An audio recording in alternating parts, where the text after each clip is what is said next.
Good evening. Welcome to this special session of the Civilian Police Oversight Agency Board. Today is Monday, January 31st, 2022. It is 5:04 p.m. Members present are Dr. William Cass, Member Jesse Crawford, and myself, Chantel Galloway from the agency. We have Diane McDermott, Interim Executive Director. We have Valerie Barella. We have Katrina Segala. We have Kelly Mensa and Martisa Billy. Those are all from the agency. And then we have also with us Tina Gooch, who is our legal counsel. And then also participating is Carlos Pacheco, Bill Herlock, Chris Sylvan, Elizabeth Martinez, Daryl Nair, Acting Commander Jason Sanchez, Paul Heidel, Richard, I will mispronounce your last name, Nacelis, and Member French has just joined us as well, Patty French. So we are going to go on ahead and get started with our meeting. The mission of the Police Oversight Board is advancing constitutional policing and accountability for Albuquerque and the Albuquerque Police Department and the Albuquerque community. Can I have a motion to approve the agenda, please? I so move. Okay, I'll second. Any discussion? Seeing none, Ms. Barella? Member Crawford? Yes. Member French? Yes. Member Galloway? Yes. Member Dr. Cass? Yes. Thank you. That motion passed on a vote of 4-0. Thank you. May I have a motion to approve the minutes from January 13th? I move we approve the minutes from January 13th. Okay, I'll second. Any discussion on that? Seeing none, Ms. Barella? Member Crawford? Yes. Member French? Yes. Member Galloway? Yes. Member Dr. Cass? Yes. Thank you. That motion passed on a vote of 4-0. And forgive me, I skipped over public comments. Public comment was received and distributed to the board prior to the meeting. So forgive me for missing that.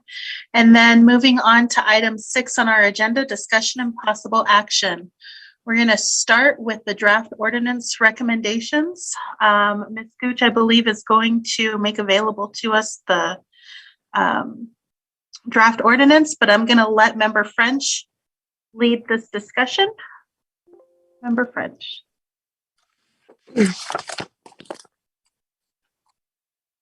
Sorry, I couldn't find the Zoom invite, so I have to do this on my phone. But as many of you may know, the subcommittee, we started with the original document that was sent to us from City Council with the recommended changes. The majority of us, we went through all the changes, whether we agreed, whether we disagreed. It was kind of hard to keep notes and be active and engaged. But we're going to turn to, I think the first changes that were made were on page 2.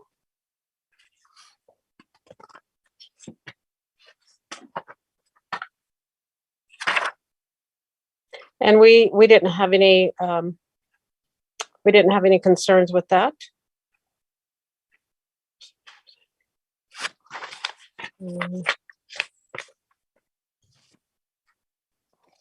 So on page 3, line 10, 11, and 12,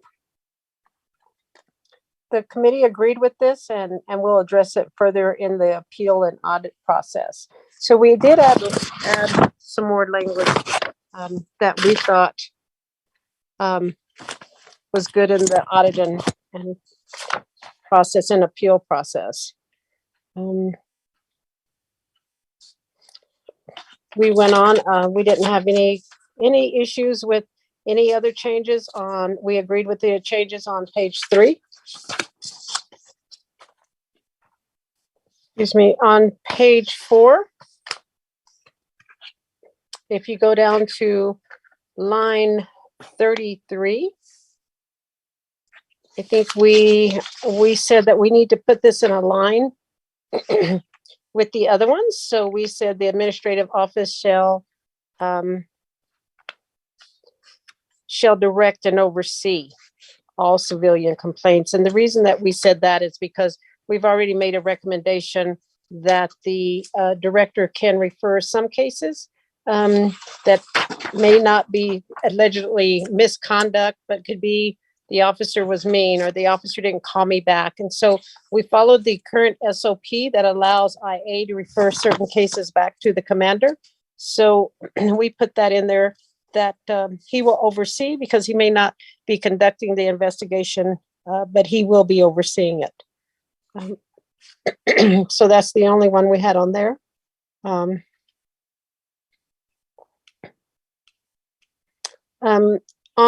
page 5, line 1, I believe that it was requested that we have a definition of what representative sampling may be. It may be further in the ordinance, but we didn't see this. So, you know, that's a pretty open statement of representative sampling.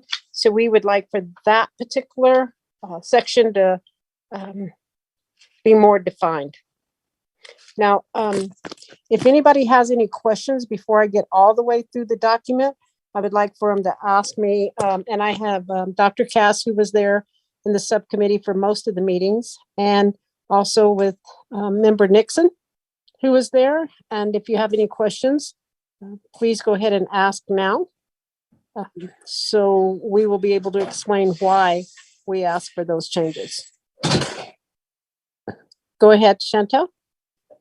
Thank you, Member French. So I have a note on page 3, just backing it back up to page 3. Some concern, Tina, lines 10, 11, and 12, that where it was the strike through is.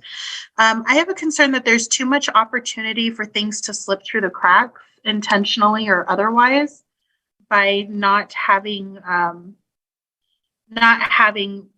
more review, I guess. You said that you have some things to address that later on. Is that right?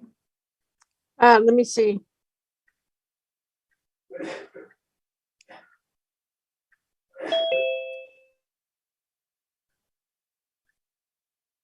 We agree with the reviewing.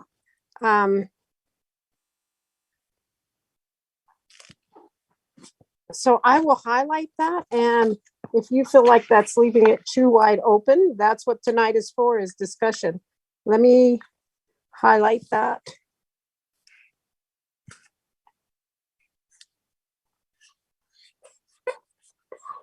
Well, you know, my marker doesn't work. Okay, we'll leave that open for further. Well, let's just discuss it now. Yeah. Do you think, so you think oversight and review and approve or amend the findings and conclusions of all investigations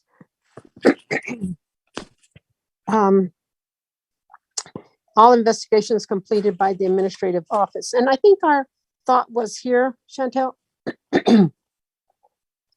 is that we had discussed a consent agenda where we would have all the information, all the cases that administrative staff did. And if we wanted to pull any of those cases, we still could. Also, we wanted to continue with the sampling of cases for the CRC committee.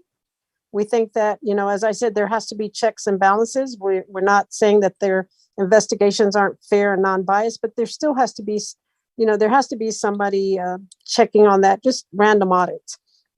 But we did say that to have to go through each individual one is what board members and some board members, I don't have a problem with, said it takes up a lot of our time.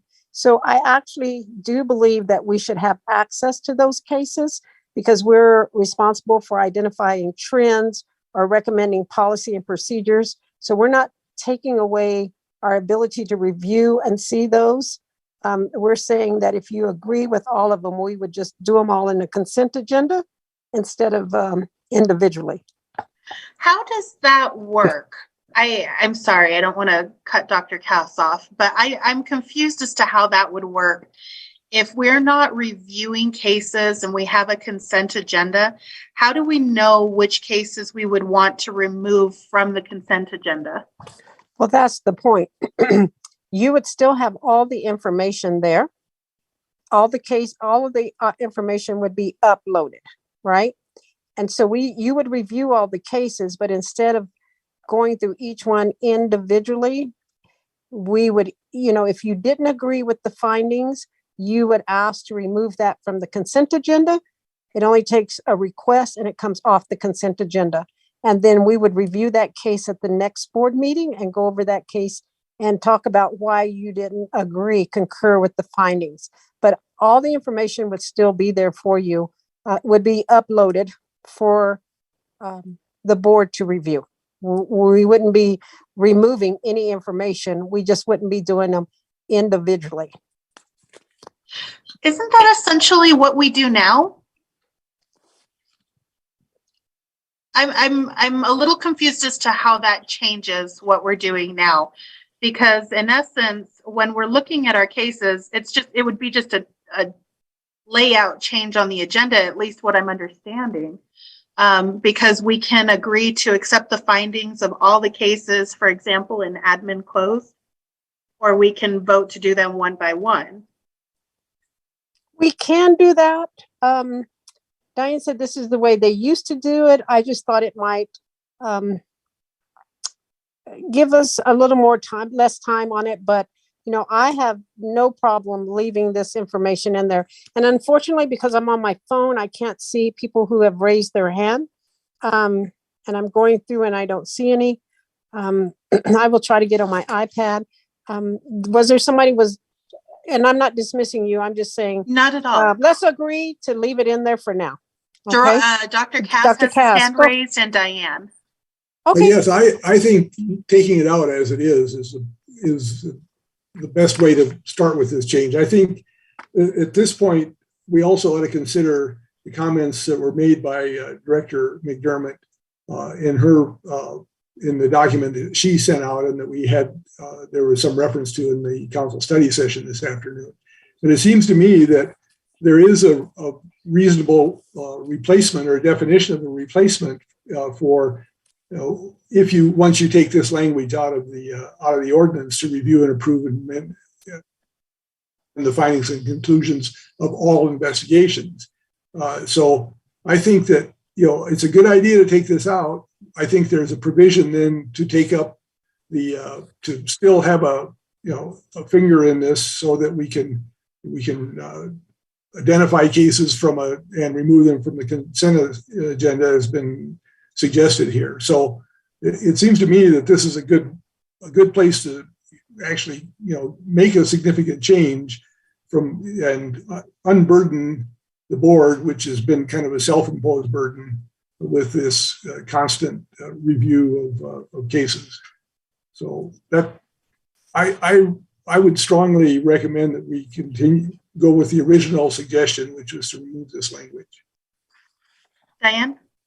Yeah, in terms of the consent agenda, what I was mentioning during the subcommittee when we talked about it is the consent agenda existed when just the findings letters were uploaded, and that's how they did. But you're right, Chair Galloway, there's not much difference than our current. I know you and I had a discussion, and I do like the idea that you had kind of proposed where the CPC, the SOPs, and the finding would be listed on the agenda as opposed to the specific content or details of every case, because that would satisfy the information about reviewing and being noticed of it, which does talk about later in the document. But uploading all of the materials on the off chance that a board member would potentially look at it is problematic from my view. Member Crawford? Yeah, I think definitely one of the big motivators for wanting to change our approach to case review has been trying to be more I hate to say economical, maybe more respectful with the executive director's time, since I know it's really time consuming to get all of the case files ready. And I think the proposed change doesn't really alleviate that problem. I tend to agree, I think, with member Dr. Cass and others that we should probably just remove this language. It's been kind of a point of contention up to now, it feels like. And I think, even though we have some flexibility to change our approach with this language, removing it or at least making it more general, I have a feeling is going to save us a lot of headache further down the road as we kind of continue to revisit how we approach case review. Well, I'm not here to make it easier on us, or, that's not my goal here. My goal is to make sure that we're representing the citizens. And so on this part, I do see Chantel's point that we still do need to have some type of review process, or even if it's pulling cases, random cases for the committee, the case review committee.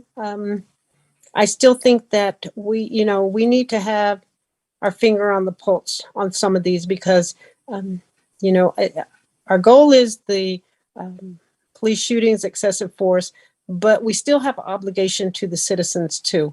So I think we need to discuss this a little bit more and see how further in the ordinance we can address it so that it doesn't remove total responsibility, but also gives us options on how we want to review and how many. So I that would be the way that I would vote on this, is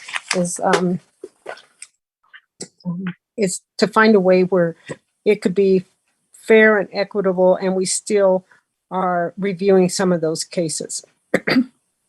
So I kind of think that the more I think about just kind of the oops fell into my brain last night bit about trend analysis, that maybe the recommendation could be something like the board shall provide policy guidance for, or maybe the board shall review trends, trends within the department's complaint trends. Maybe that's what it is. The department or the board will review complaint trends and provide policy guidance for the civilian oversight of Albuquerque Police Department. And get away from this idea. It's kind of ingrained in all of us that we have to review individual cases. And I think everybody in this process is looking to move away from that.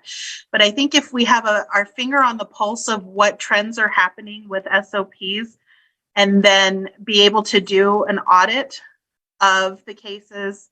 I don't remember who said it in the study session. I think annually is overburdensome, but if we were to break that up quarterly like we were doing, that's more manageable. It allows us to focus on the policy stuff that we should be looking at, and still be able to do our due diligence with making sure what's going on and complaints are handled appropriately. But without shifting gears completely, I'm uncomfortable with the lack of accountability that is presented with just removing this. There needs to be something that comes at us. And I think that having a consent agenda like we're talking about, if we had findings letters and complaints and on a consent agenda, that makes sense to me if those are the two pieces of information. But uploading the file or the pieces of the file that we have been historically in the recent past, just to have it just in case doesn't make sense so much to me. And I am uncomfortable with continuing that burden on with the agency when we are unlikely to use it. It just seems like a waste of their time. Well, with modern technology, it shouldn't take so long to upload those. But let me just tell you another one I'll have to go back and review the recording, but I'm sure you remember there was a couple of cases recently that Member Pruitt brought to our attention that were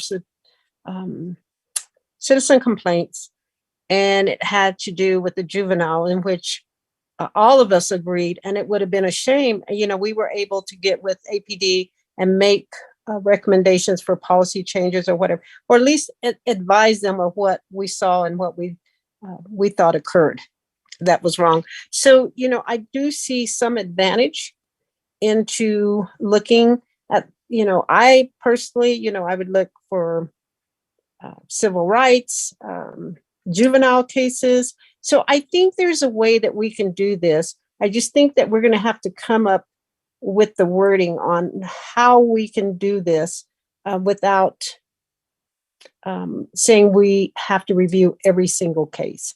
So approve of every single case. I don't know if that's necessary, that we have to approve it. So, so that's why I think that, and then the other issue with that is, if you'll see later on in our changes to the ordinance, we recommended that any citizen that wanted to appeal could appeal. They don't have to meet the current criteria. If they want to appeal to us, it doesn't matter, they can appeal. They should have a right to come to us without proving it was a SOP violation or on and on the requirements in there. So that's another way where we also feel like we're giving the citizens the opportunity to come to the board if they don't agree with the findings from the agency. So I agree. I agree with both sides, but I just think that there has to be a way where we can do it and it not be as work intensive as it is. So Ms. Scooch, you highlighted that for us. So since we're not able to come up with the wording right now, we can review this, think about it, put our minds together and talk We about have it. to do it tonight, Patty. It's got to be done tonight. Jesse, I'm sorry, Member Crawford, and then Member Dr. Cass. Yeah, I was just going to say, I think we should be mindful too of just kind of what this document is and where we are in the process, given that this is the ordinance. I can't help but feel like some of the debate we're having right now, the fact that we're debating it kind of makes the point that we should probably try to restrain some of that to the policies and procedures, that we have a lot more flexibility to change. Given that we're kind of recommending changes to city council, I feel like we should try to err in the direction of producing an ordinance that is less restrictive on and demanding of the board, so that we're kind of preserving our ability to not end up in the future kind of in a situation like the one we're in now, where we want to change things for the better, but we don't feel that the ordinance allows it.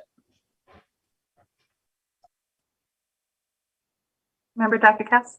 Yes, I agree with that substantially. And I think that the solution is to accept this language as proposed for removal the problem as we go later on through the document where we can. And there have been several suggestions on how to do that. So I think, the starting point is to remove this language and then address the other member concerns further down in the document.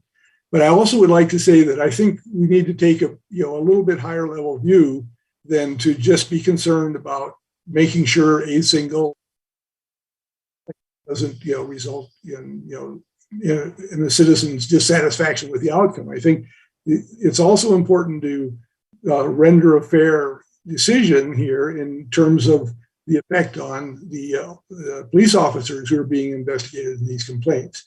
Because letting these things hang on and with constant appeals and constant second guessing of the investigation does a disservice to the officers as well, and that's not what we're here for either. We're here to get a more fair action on department, more fair judgment on department action. So I think we have to be mindful of that as well. So I would again recommend that we remove this language and then deal with on. And I think there are ample opportunities to do that. I'm gonna pull a Dr. Cass, and is that a motion? Yes, that's a motion. I move that we remove this language as suggested by both the ordinance change and that council's sent and the initial support by the committee. Okay, I'll second.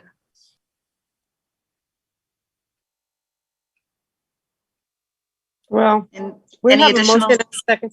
Yeah, I don't think we should belabor this, Dr.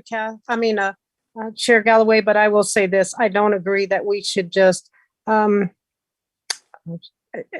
the citizen what Dr. Cass just said. But okay, we did agree to take it out. You know, the citizen should have a right to appeal. I don't, you know, but you know, if you feel like taking the higher level is telling the citizen they don't have the ability to appeal, then I disagree with that. But I do agree. I'll go back and listen, but we did agree to take it out. So you know, there's a motion and a second on the floor. Go ahead, Chair Galloway. Yeah, and I don't think we're at that piece of this ordinance right now anyway. So I think that's coming up and we can debate that then. If there's no other discussion, Ms. Varela? Member Crawford, Yes. Member French, Yes. Member Galloway, Yes. Member Dr. Cass. Yes. Thank you. That motion passed on a vote of 4-0. Thank you. Thank you. Okay, I'm sorry. And then the other piece that I had on page 2 was the piece about the budget. I strongly encourage us to fight for having the budget tied back to a percentage of APDs. It just does not need to rely on any certain political discretion at the time. So I would. Where is that at? It's line 24, 2, number 2. It's the budget piece. I think that we were at 0.5%, if I remember correctly, and we were advocating for 1. Yeah, Diane? So yes, you're correct. Previously, it was 0.5%. I would not advocate for that because that would actually be a reduction in funds. Yeah. I think our closer, you know, match right now would be 1% for our current budget to, you know, what it would be.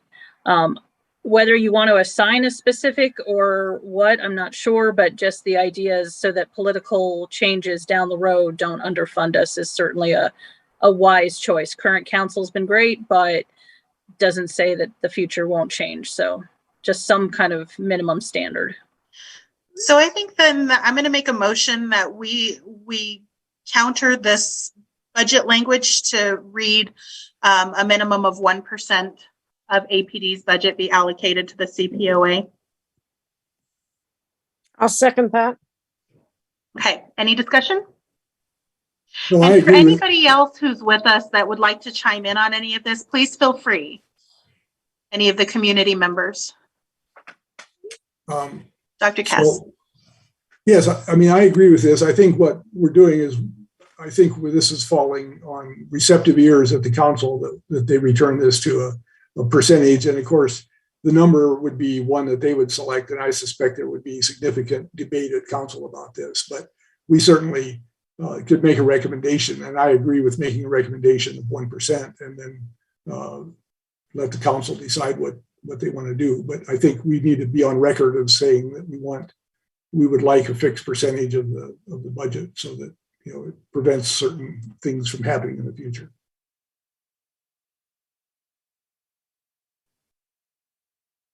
Any other discussion? I'm not seeing any, Ms. Barella. Member Crawford, Yes. Member French, Member French. Sorry, yes. Thank you. Member Galloway, Yes, ma'am. Member Dr. Cass. Yes. Thank you. That motion passed on a vote of 4-0. Thank you.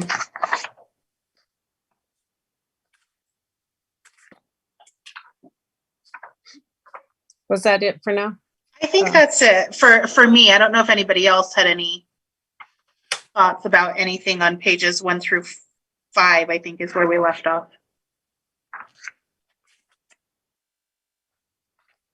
Not seeing any. Okay. Do we need to vote? Member French, would you like a vote on changing that language on the top of page 5, line 1, a representative sampling, to a more concrete Yes, definition? yeah, I believe that was acting director Mcdermotts saying, it's a little confusing for staff too. What exactly is that? So, yeah, I would like better wording on that if possible. And I would refer to her on, Ms. Mcdermott, what would you say? To define representative sampling. Yes. Yeah, I definitely agree. It needs to be defined. And as to what that looks like, I hadn't given it a solid thought, but I know previously it was like a 10%. We've talked about like a 10% random sampling. I know member Nixon had expressed, that the admin closes would probably be taken out of that. So that was a suggestion that came out of the subcommittee, if I recall. So I would suggest that it be defined whether it's a 10% sampling of all findings other than administratively closed, or if it's a 10% sampling of all cases, those would be up for discussion. And then you would have to decide, more often, certainly if you're going to go with some of these other changes, I would certainly agree that, again, for that checks and balances, a more frequent than annual, which is what the current talks about. And it also talks about related to just use of force. So, perhaps semi-annual, perhaps, quarterly perhaps is too frequent, but with the increase in investigations that'll be coming through, that might be more realistic. So, I could see either of those and being for anything versus just use of force would be different options to look at. I do think it probably should be random, but again, it depends on, I know in the other language, it talks about like picking out specifics.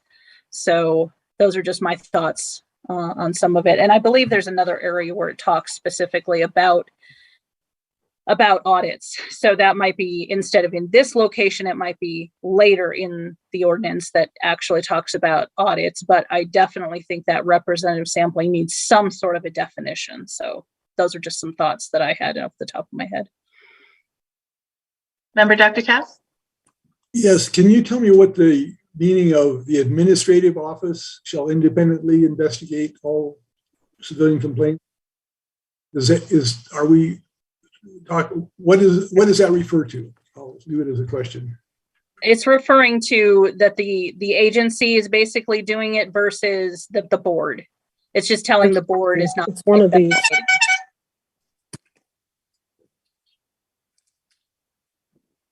And does that impact other review then of serious use of force by the board?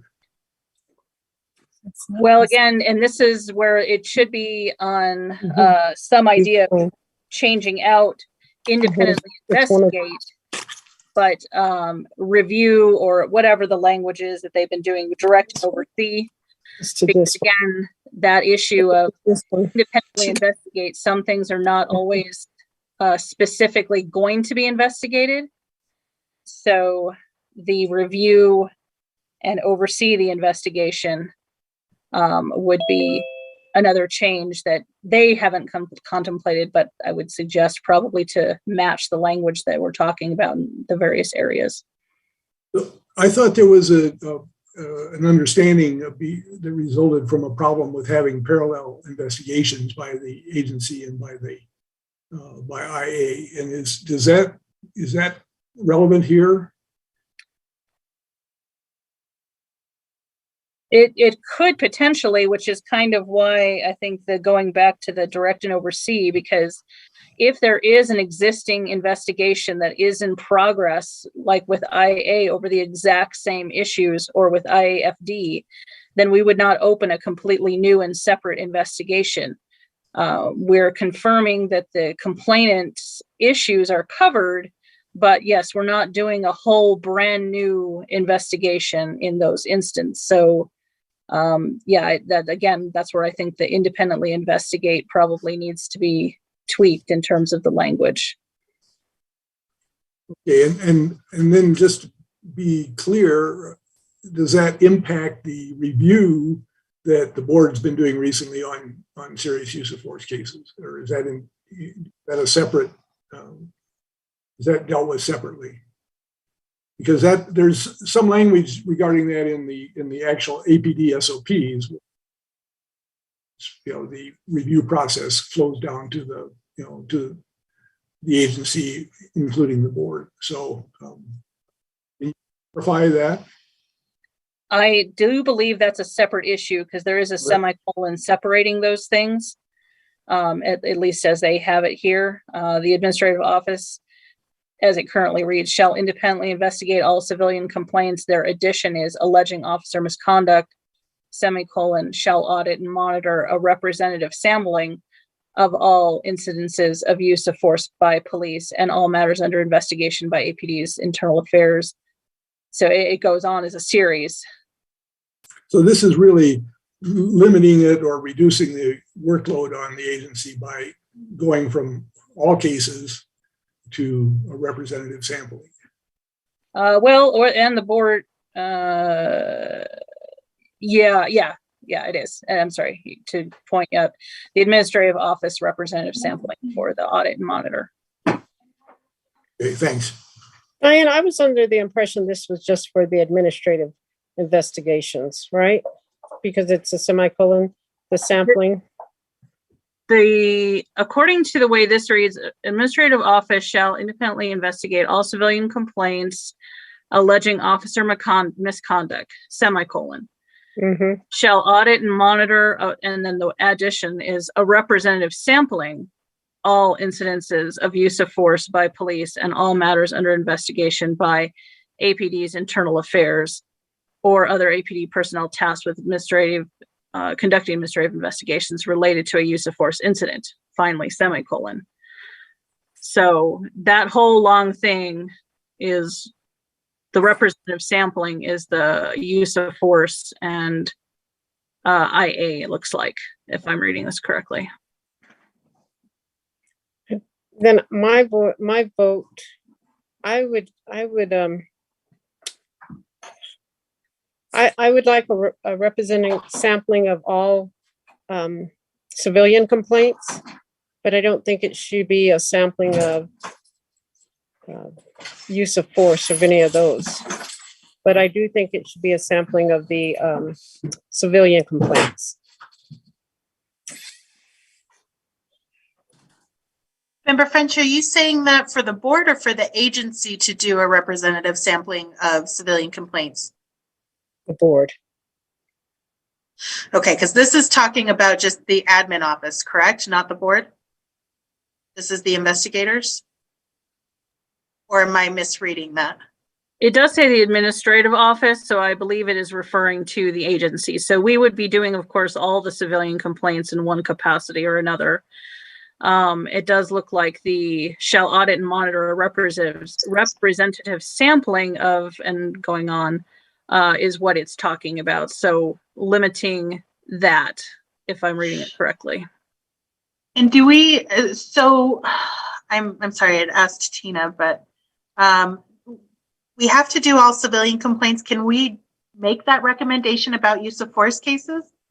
I would think that if we have to review all civilian complaints, we would have to review, and I'm saying we, meaning the agency, would have to review all use of force cases as well, right? Or is that incorrect? And by the CASA, because we can't contradict that. If I can weigh in here, I think that, I mean, this is language that's been in the ordinance for a long time, and I think it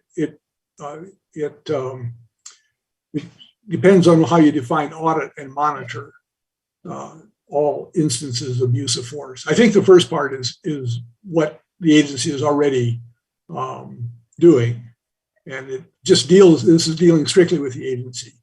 And then I think the second part also deals strictly with the agency, but it's a question of definition of what auditing and monitoring all incidences of use of force by police and all matters under investigation. And so I think I think this has been done as a monitoring process where, the internal affairs informs the agency of the incidences of use of force and matters under investigation on a regular basis. So then they're monitored on that basis, and I think it's been up to the director. So and the director is about to let me know what the real case is. Well, no, I'm actually, in thinking about this, I mean, that is essentially what we do now, because the agency does not get every single level 1 all the way up to level 3 uses of force. So we receive through FRB the level 3s and a sampling of level 2. So in essence, this is essentially done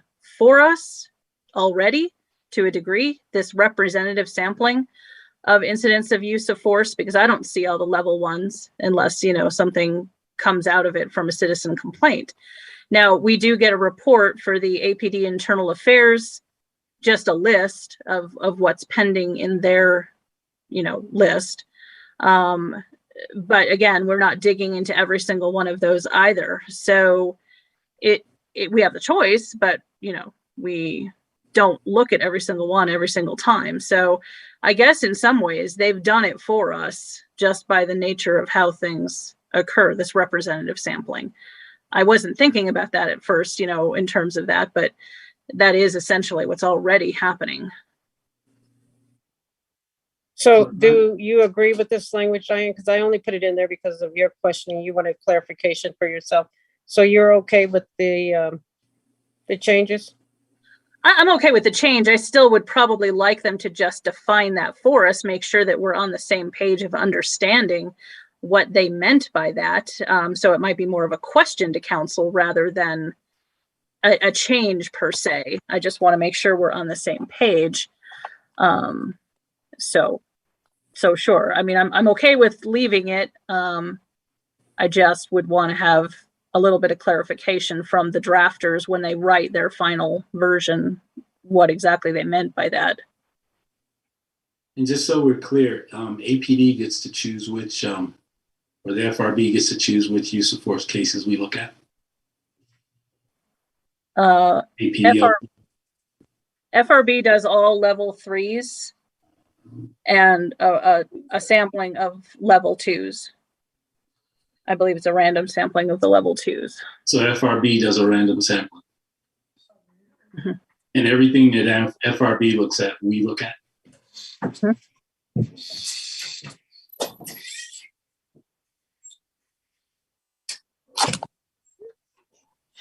Okay. I'm going to make a couple of motions and we'll see how they go. The first is on the bottom of page 4, line 33, change that independently investigate to direct and oversee. Just so we get a position on that. That's a motion. I'll second. I think the wording was shall direct and oversee. Right. Okay. Okay, so we have a motion and a second. I'm going to assume that there's no additional discussion there. I'll look. Ms. Barella? Member Crawford, Yes. Member French, Yes. Member Galloway, Yes. Member Dr. Cass, Yes. Member Nixon. Yes. Thank you. That motion passed on a vote of 5-0. Sorry about that. Okay. Oh, yeah. Did you hear about that? I'm And then sorry, Chair Galloway. I'm sorry. One quick thing, it does say there alleging officer misconduct, and a point that I wanted to make is that we do investigate personnel beyond just officers. So it actually would be alleging APD personnel misconduct as an example. I'm sorry, I should have caught that before, but. That's okay. So then a motion to strike officer and replace it with APD personnel misconduct on line 33, bottom page 4. Why, So that's excuse me, Chantel, why did we say put APD personnel? because they do sworn and non-sworn. they take complaints for sworn and non-sworn personnel. So that's a motion. Unless the contemplation is that we don't investigate operators and admin staff and things like that, but historically, we always have been required to do so. PSAs, operators, dispatchers, transport officers, things like that, that are not typically officers. Tina? Okay. Thank you, Chair Galloway. I just want to point out that the paragraph 271 of the CASA, which is really the controlling document, it doesn't parse out any of this. It says all civilian complaints, serious uses of forces, and officer-involved shootings by APD. So I don't know if council is aware or if they've had discussions with DOJ about whether there's going to be an amendment to the CASA to comport with these changes. But I just note that, as I think everyone knows, any changes to the ordinance have to be in comport with the CASA. And I see this as being problematic as currently drafted with paragraph 271. So Tina, so you're saying putting our language in there is problematic, just leave it as is? Is that what you're saying? Chair Galloway, Member French, no, I'm saying the changes at all are problematic because it limits the type of civilian complaints that are going to be investigated when the CASA says all. And it doesn't necessarily say they have to be investigated, but what it says is that the city shall implement a civilian police oversight agency that provides meaningful, independent review of all citizen complaints, serious uses of force, and officer-involved shootings by APD. So maybe there is an interpretation out there that allows for this limit that is being proposed. But I just note that 271 as drafted doesn't allow limitations, either the language the board's talking about or the amendments in front of us by council. So That sounds like just striking all of that. Yeah, Diane. I'm sorry, just direct and oversee the investigation of all civilian complaints. That isn't saying that, I don't think that's conflicting. Chair Galloway, Director McDermott. No, that is not. It is the limiting the civilian complaints that allege officer or APD personnel misconduct and limiting a representative sampling. Those are I have no issue with the previous vote of the board being in compliance with the CASA. Well, it does in the CASA talk about misconduct versus other conduct. And of course, misconduct as defined in the CASA is going to be pretty broad. So it's going to wind up being basically everything anyway. So if we're going by the CASA definition of misconduct, I don't know that because there is a separation in the CASA in their definitions. Well, Dr. Cass? It seems like this makes life much easier for us if we just flag this for the council's attention that we think this may be in conflict with the CASA. It's not our problem. I think it's their issue to resolve, and I think they'll do that in good faith, of course. So I think we can move on with this and just flag it as something that we think we detected maybe a concern with regard to the CASA. So I would move that we table this and this item, leave it alone and move on.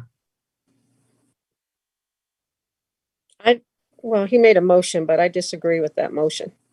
I made a motion that I'm withdrawing. Okay. I don't think anybody else has made a motion yet. Well, I'll make a motion that we leave it as is.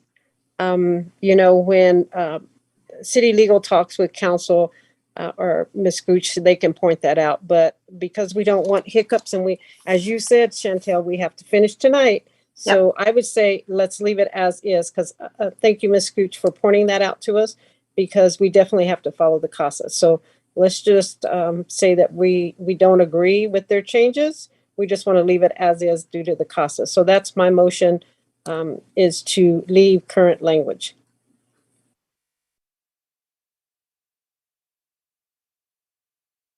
Okay, I'll second. That was actually my motion. Oh, okay. That's what I was moving, is that we leave it alone and move on. Member French. I'm sorry, I thought you said flag it and leave that up to them. I'm just saying, let's just say we're leaving current language. So I'm sorry, Dr. Cass, if that's what you meant. I misunderstood as well. So I guess a motion in a second. Tina, does that, where you're putting that, does it go with the alleging officer misconduct or where you've got it? I'm going to make it broader to all of these two changes. Okay. I just don't want to scroll too much to make everyone dizzy. Gotcha. Ms. Varela? Well, for clarification, who was the second? Because I have Cass, then I marked him out. It was French. Now it's back to Cass. Who was the second? I think go with Patty is the motion and I second.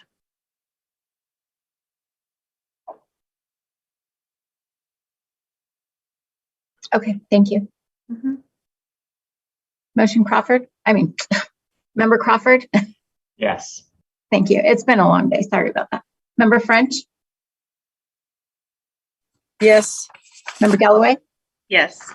Member Dr. Cass? Yes. Member Nixon? Yes. Thank you. That motion passed on a vote of 5-0. Thank you. Okay. Member French, back to you, I think. Okay, so I think the next one that I have on my notes is page 7, line 15. And if anybody has any comments prior to that, please let us know. I don't think I see any more edits or recommend changes. I think that's the first one.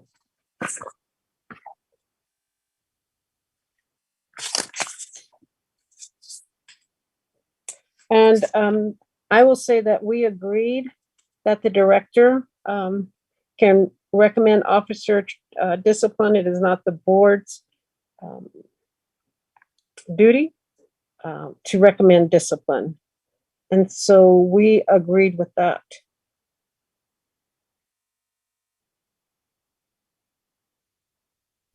Ms. Gooch?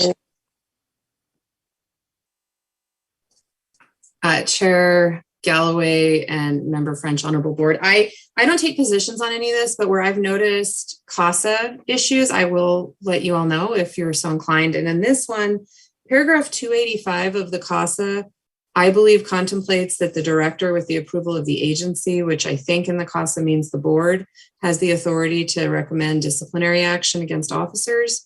I'm just flagging it, paragraph 285 of the CASA, and whether or not there's a problem here to take the board out of that review process.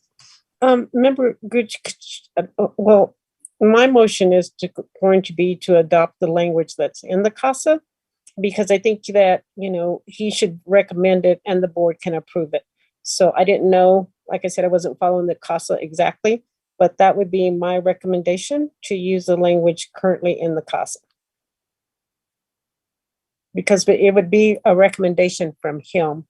We wouldn't be making that recommendation. We would just be approving it.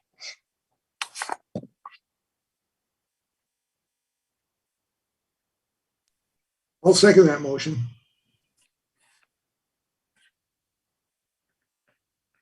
And throughout the rest of the paragraph, Ms. Gooch, where it has the board,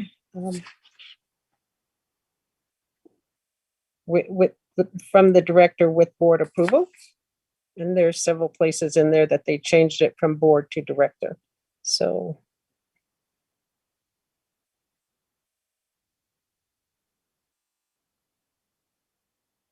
Okay, we have a motion and a second. Do we have additional discussion on this item?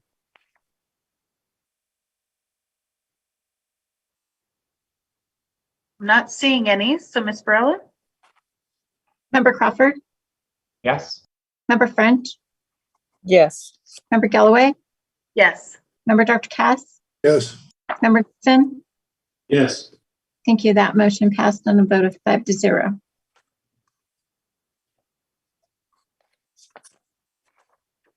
Okay. Real quick, before we move, did I get those in the places that you were thinking with these two comments?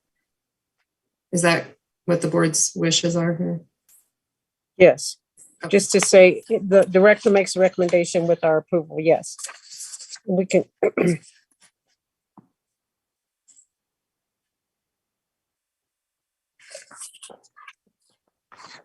Did we take a vote on that? I'm sorry.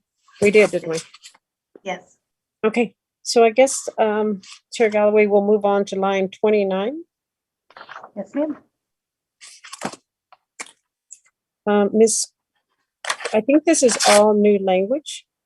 Ms. Gooch, does this violate anything in the CASA that you're aware of?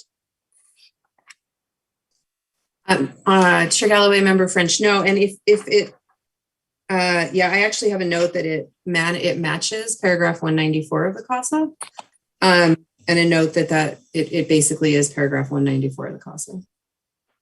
I think that Ms. McDermott said that the CASA doesn't really allow mediation currently. Is that true, or are they allowed to use mediation? They are. Okay. All right. So that's I'll make the motion that we accept language H. Page 7 H, because it is in the CASA. Second. Any additional discussion? Not seeing any. Ms. Barella. Oh, wait, I'm sorry. Ms. Martinez. Yes, the consent decree does not permit mediation.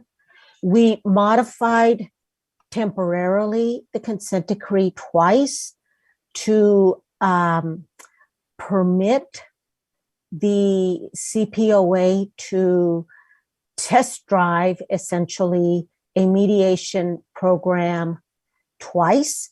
The first time it did not go well simply because I don't think that the community understood it.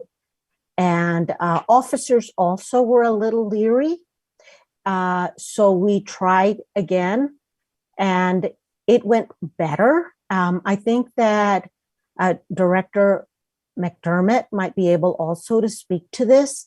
I believe that the agency was going to be asking us to either do another temporary amendment to the consent decree while both the ordinance and the consent decree were modified to permit mediation. I think that both the city and DOJ thought that this was a positive factor for both the city and the agency, but currently the consent decree does not permit for mediation. But as I said, it was a proposal that both the city and the department did agree to move forward before twice, and the court approved. Thank you, Ms. Martinez. Ms. McDermott. Thank you, Ms. Martinez, for clarifying. Yes, as I recall, that was the case that mediation was not permissible. We did do the trial runs, as Ms. Martinez had said. The agency will request a third attempt at it, and the change is just for the edification of the board and the public. I think I've discussed this with the board, but previously the mediations were being coordinated through alternative dispute resolution through the city, and we found that that system was not particularly conducive for our type of complaints or our clientele. And so, we're basically asking to arrange to have those contracts directly so that it would be a third-party mediator that the agency would contract through versus relying on a third-party go-between being ADR. And I think that we would have a better success rate with that sort of a situation because we would be able to set expectations better and have our contractors more involved and knowledgeable about what is going on for our process. So I kind of think that the third time's a charm, if you will. So that's the overall attempt once we make sure we have the proper funding that we'll be able to cover that expense and stuff, things like that.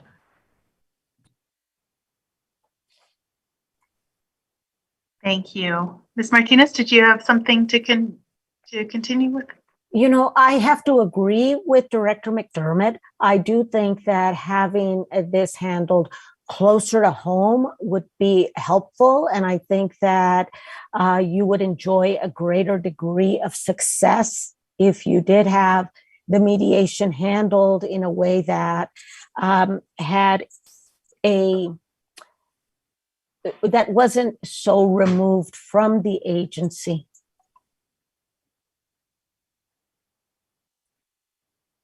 Thank you, Ms. Martinez. I think that probably the motion and the second is still fine because the language in the ordinance says may be resolved informally or through mediation. So I think that it's probably fine and we can continue with the vote, but is there any other discussion on that? Okay, not seeing any. Ms. Barella? Member Crawford, Yes. Member French, Yes. Member Galloway, Yes. Member Dr. Pat, Yes. Member Nixon. Yes. Thank you. That motion passed on a vote of 5-0. Thank you. Member French?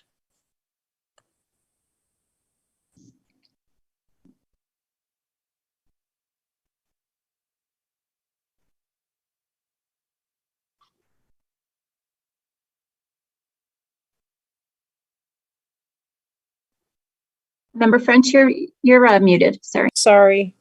On line 9, it's duplicate because the status of the board's members' training requirements is further down in the ordinance. So we were going to strike in the status of board members having satisfied their training requirements because it's required in the semi-annual report to give you the board members' training. So we found that's already in there. So we were going to strike it here.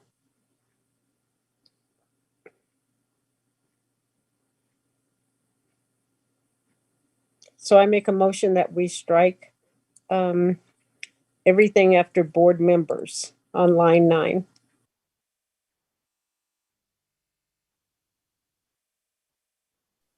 Second that.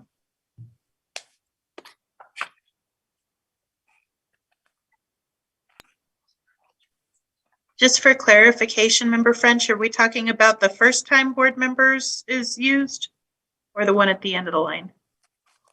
The one at the end, the status of the board members having satisfied their training requirements. Because the training requirements, the board's training information is required in the semi-annual report, and it also states that. So we just found that this is duplicating that. So that's why we were scratching it here. Got it. Thank you. Okay, we have a motion and a second. Any additional discussion? Seeing none, Ms. Barella? Member Crawford, Yes. Member French, Yes. Member Galloway, Yes, ma'am. Member Dr. Cass, Yes. Member Nixon. Yes. With that motion passed on a vote of 5-0. Okay.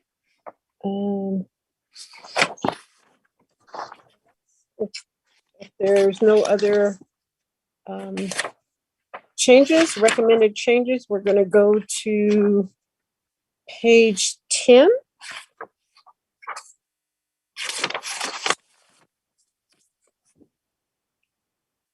And we're going to go down to D.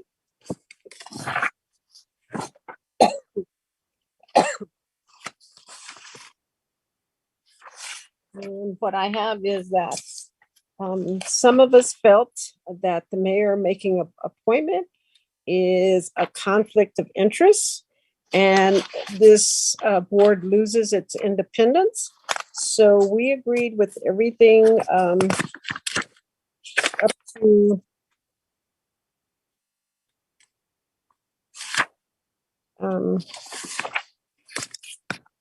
we line 33. And then after that, in the event the city council fails to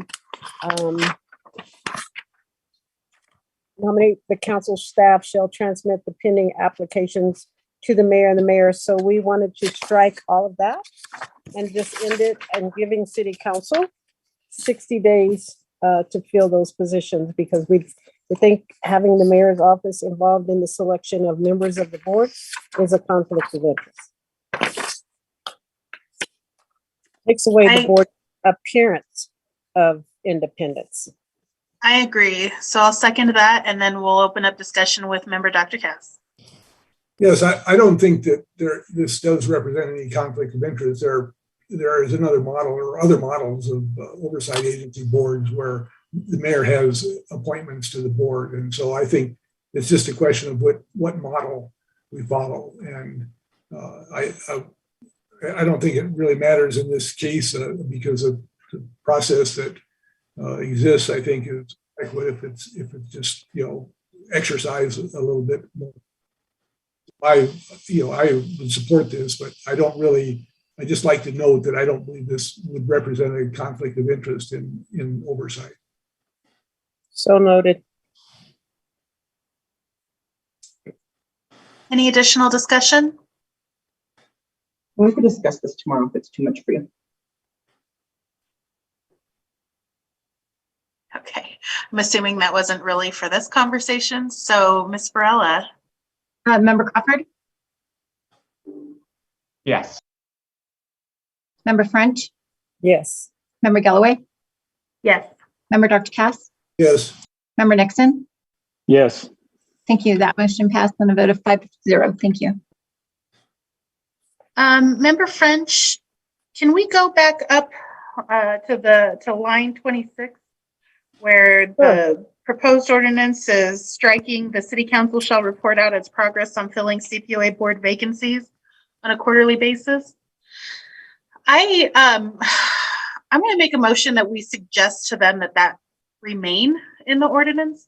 I think given the struggles that we've had, having that accountability is nice. It lets us know and the community know that we haven't fallen off of their radar amidst everything else that they have going on, and it keeps it in their minds as well that there's a responsibility there to fill vacancies.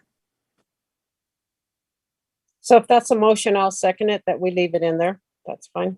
Okay, so we have a motion and a second. Do we have any discussion on that? Okay, seeing none, Ms. Varela. Member Crawford, Yes. Member French, Yes. Member Galloway, Yes. Member Dr. Cass, Yes. Member Nixon. Yes. Thank you. That motion passed on a vote of 5-0. Thank you. Okay, Member French. Okay. So we're on page 11, line 14. We think that 3 consecutive regular meetings is too, you could be sick, you could be out of town. We thought that 3 consecutive regular meetings, not special, but regular meetings will terminate. And we discussed about the chair being responsible, since the chair is the one per the rules that excuses or doesn't excuse you, that the chair, we would put in our rules address that the chair would contact the member and say, this is your second unexcused. If you have one more, it's self-termination. But we didn't want to address it here. We will put those in our own policy and procedures. But we thought 3 consecutive regular meetings. And the reason that I took out special meetings is because I think during the 6 months here, they've had 2 or 3 special meetings. And I was in the citizen police oversight. And so I wasn't able to attend. So, when those regular monthly meetings are, we know well in advance. Special meetings are called at a whim. So we think there's no excuse. And if you haven't attended 3 consecutive board meetings, then you are not interested in sitting on this board and you don't deserve to maintain a seat. So we think that it should be 3 consecutive regular board meetings. So I'm going to make that motion that it be 3 consecutive regular board meetings.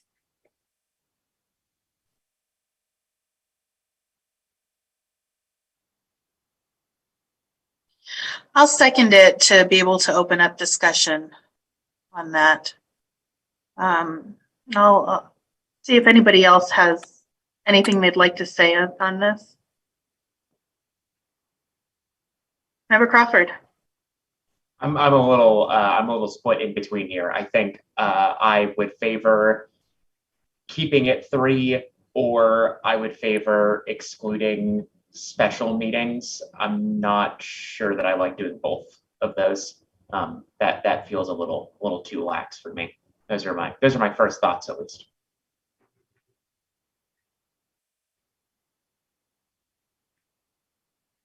Ms. Gooch?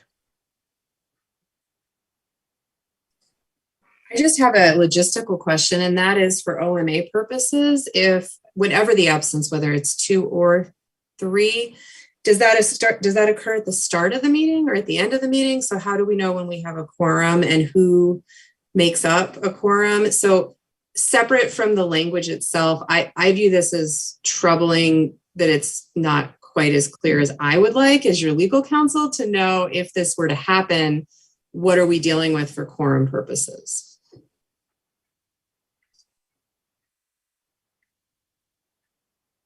Are you saying, Ms. Gooch, that if you're 15 minutes late, you're considered late for the entire or that you missed that meeting? Is that what you're saying, that we need to put maybe a tardy time on there?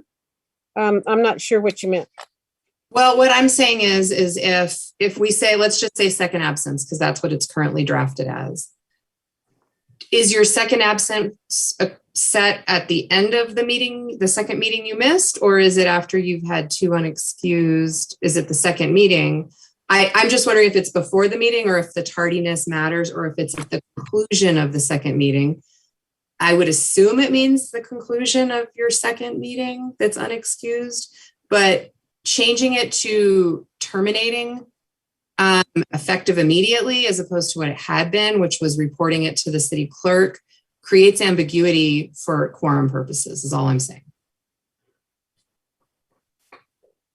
I think we wanted to put self-terminates in here, and I would say it's after your second meeting at the end of the meeting. But we also put in here that we would put in the rules also that the chair will notify city council. Would notify the board member also, and the chair would contact city council. So I would say it would be at the end of your second consecutive board meeting, or third consecutive board meeting.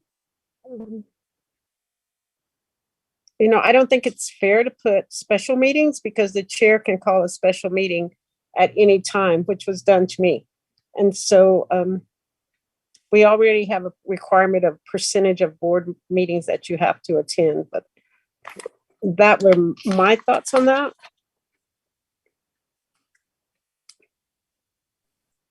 Dr. Cass.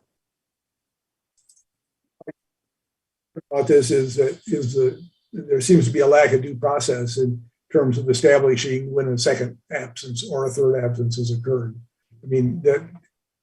I don't know how it can be established whether an absence was excused or not excused by the end of a meeting. There would, a member might be absent from the meeting, not have been able to report it, and not be able to, report until much later that there was some unforeseen circumstance that allowed them, that would have served as an excuse for missing the meeting. So that's my main concern, is the abruptness with which this could occur. Well, Dr. Cass, I think we discussed that in our subcommittee meeting. Remember, and we said that the chair would be the one who excuses or doesn't excuse, and therefore the chair would be the one responsible for notifying the city clerk. For reporting to the city clerk or city council, because they would have the ultimate decision on whether it was excused or not excused. And you're right. Somebody, might not have been able to reach the chair. So we weren't going to put specific language in here, I think you were the one that recommended that some of these changes could go in our policy and procedures and not try to address everything in the ordinance. But I think we did discuss that, and you told me that it's left up to the chair to make that decision. Yeah, that's the way I recall it as well. And we have incorporated this, and we created a process, a year and a half ago, I think, to do just this, or to deal with this issue. And so, for that reason, I would favor, removing this language as it is. Not sure what I would suggest, but I mean, just it looks like the sort of automatic termination is the part that I would object to. Okay, I agree. The automatic termination is objectionable because things can happen.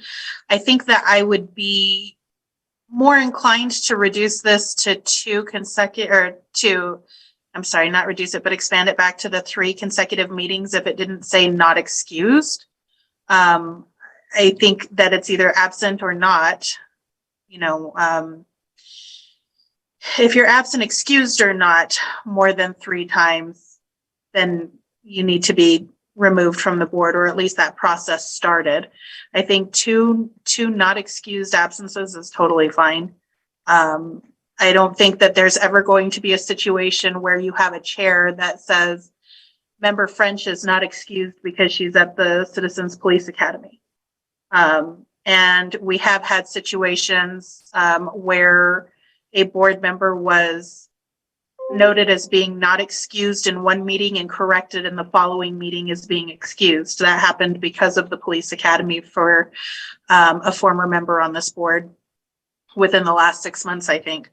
So I think that I think it's reasonable. And I think that the due process thing, if we allowed for the time, like maybe this needs to say, appointment of any member who has been absent and not excused from whatever consecutive, regular, or special meetings shall be reported to the city clerk and will be effective 30 days past that or whatever, to allow for another board meeting to occur, where in our policies and procedures we have in place a mechanism for that member to appeal their removal from the board. So I think that if we had a little bit of a lag in there, that would allow for that due process that Dr. Cass is talking about, and also correct any errors that may have been made inadvertently. We didn't know at the beginning of the meeting, it wasn't communicated to the chair that person was going to be late, but they, were in a car accident or whatever the case may be, and that wasn't their priority, was to call the chair of the board. Those are my thoughts. Member Nixon? I agree. When we talk about 3 absences, we're talking about for their entire tenure, correct? So it'd be for the full 3 years of the term? No, 3 consecutive is what the language says. 3 consecutive. Okay. And what I'm saying is, if at years 1 and 2 they get 2 absences, and then in year 3 they get a 3rd, even though it's at the end, that would terminate, or is that considered consecutive, or? No. So I'm asking about the term. No, consecutive. As my understanding, when we were going through this, Member Nixon, back to back, missing Back-to-back. meetings. I got back you. to back. Just want to double check. Sounds Yeah, good. and remember- Thanks, Patty. Yeah, and remember we talked about, as Chair Galloway was saying, the chair is the one who makes that decision, and that's why we put the language in here. And we said we would put more into the rules that the chair would be the one that reports it to city clerk, because they would know if they were excused or not, whether before or after the meeting, because they are the ones that makes the decision. So, Yeah. Good. Thanks for reminding me of that. Appreciate it.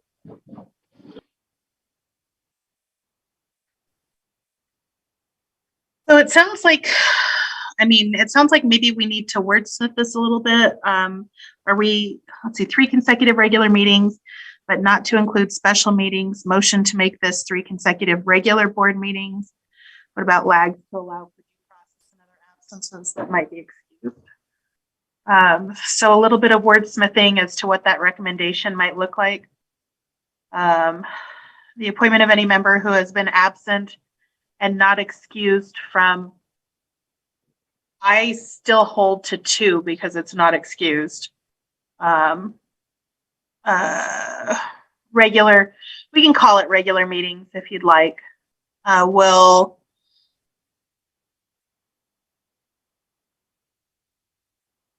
be, maybe it needs to be the notice of the absence of any member appointed, something like that. I don't know.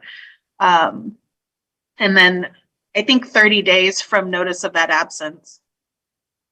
So that absence probably needs to be reported within 10 business days, calendar days. I don't know. I'm throwing stuff out there. Yeah, Dr. Cass, please save me. Well, I think if we just ask that the language, that the suggested changes be removed and leave it like it was, we lived with that. We had a process that we developed around that. And whether it was, and I know that it didn't work. So I would say the simple solution would just to say we would like to have the language remain as it is currently in the ordinance, and have it, that doesn't perturb very much of anything then. And I think we get into more in the next paragraph, we start talking about, other ways of removal or other conditions for remaining on the board essentially. So I think we could leave this alone, leave it as an original language. I would move that we recommend, unless there's already a motion on the floor, but I would move that we recommend the language be restored to what's in the ordinance currently. Well, I'll be willing to pull my motion, Dr. Cass, but I'm not sure, is shall in there? Or I thought you guys weren't happy with automatically. Wasn't that what you said you had the issue with the automatically? Was that in the original language? I was given that I'm looking at this marked up copy, which indicates that hasn't been changed. But I think that what Patty is saying is, I'm going to remove my motion because I have a tendency to agree with Dr. Cass. It says 3 right now, and I'm good with that. but Dr. Cass, do you think removing the automatically? It's in there. It's not an underlined as new language proposed. So I'm Ms. Gooch. Chair Galloway, Honorable Board, if it's helpful, automatically here, if the prior language stays, which is expires effective the date that the absence is reported to the board by the board to the city clerk, I think covers the concern that member Dr. Cass had about automatically terminating.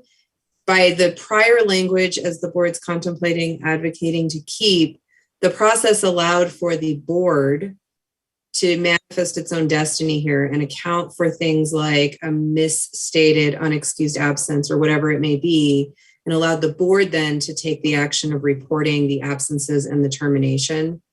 I think the automatic was helpful the last time the board had to utilize this process. And I agree with member Dr. Cass that the process seemed to work pretty well and seamlessly when we had to get to that point. So to the extent that automatic stays, as long as the other language doesn't get changed, that might remedy everyone's concern. Okay. So then Dr. Cass, do you want to make your motion? I move that we restore the original language before these changes were made. I'll second. Any additional discussion on this? And member Nixon, I want to make sure that I'm not inadvertently not recognizing you. I think your hand is still up from the last comment, but I want to just double check that. Yeah, it should be down. Hold on. Okay. Sounds good. Thank you. All right, Ms. Varela? Member Crawford, Yes. Member French, Yes. Member Galloway, Yes. Member Dr. Cass. Member Dr. Cass. Yes. Thank you. Member Nixon. Yes. Thank you. That motion passed on a vote of 5-0. Thank you. Member French? On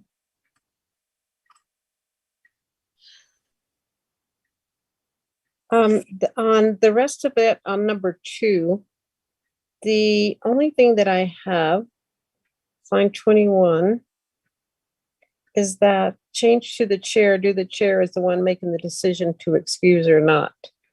That's all I have on number 2. 2-day grace period. But I'm sorry, that was a different one. I think we didn't have, I don't have any notes that we had any issue with number 2. And I don't think,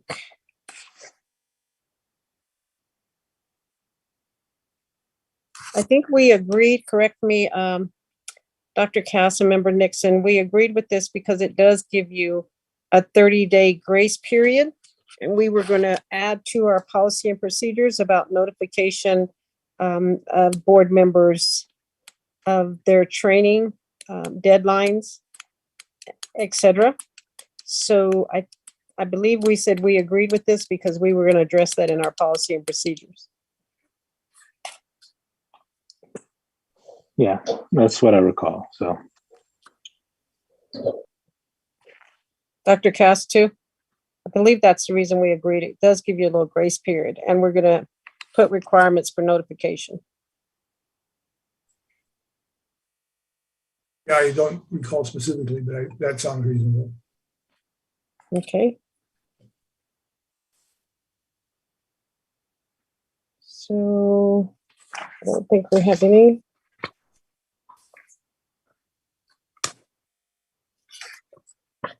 I don't think we had any more issues with page 11.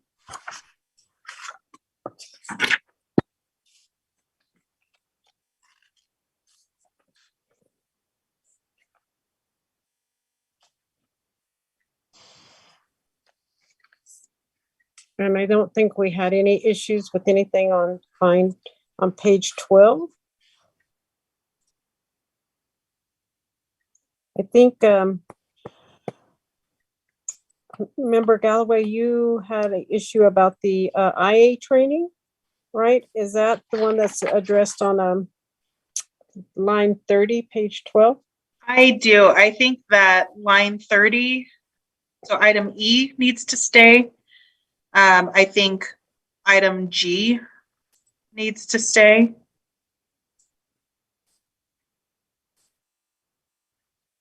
And I believe F needs to stay too. I don't know if we've ever got it, but Are you talking about, I'm sorry, the at least 2 APD ride-alongs? no, the training, no, F, provided to APD officers on use of force. Oh, they had left that in. Okay, all right. I agree with you. I think that these need to stay. I think item J needs to stay.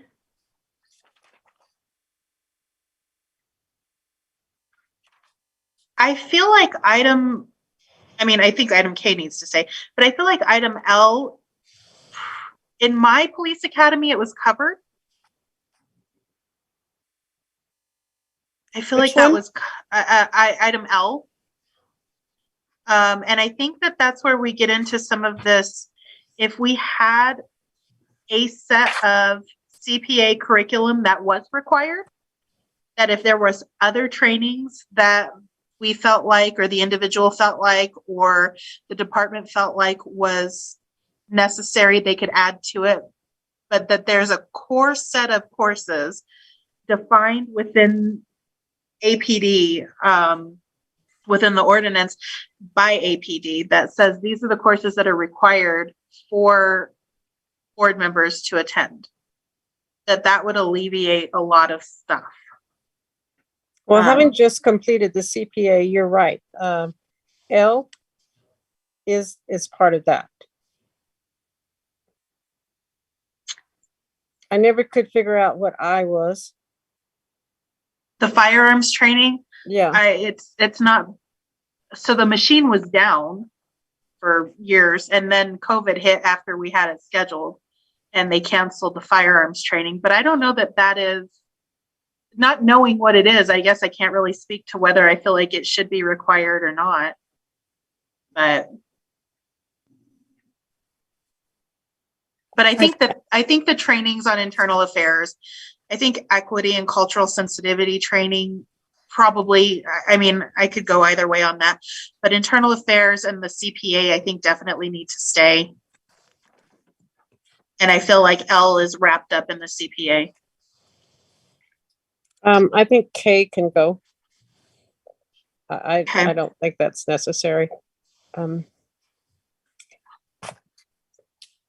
I know, and I'm just saying, I know that it was agreement, and Ms. Martinez can chime in here too also, that the ride-alongs used to be 8 hours. This doesn't define. They said it could be 4 hours. That has been agreed upon. But I guess I was not clear. It says at least 2 ride-alongs. If currently we're saying that you can do 2 4-hour ride-alongs instead of the 8 as it says in our rules, does 1 8-hour ride-along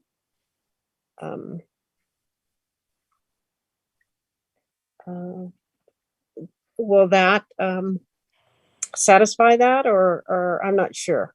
You mean, can it be either or? Yes, I think that would be great. I think that was the proposal. Did we really limit it to 8 hours? Because I remember even thinking that wasn't enough, but maybe we did. Might have been think we had- outvoted on that. We had 2 8-hour ride-alongs, and then when we met with the staff from the DOJ, they agreed due to COVID it could be 4 hours, I think. So I think, 2 4 hours and or 8 hour, I think it was. Not quite. It wasn't because of COVID. It was just a codification of what it looked like, because there was some confusion. Okay. I'm looking for what was accepted by them.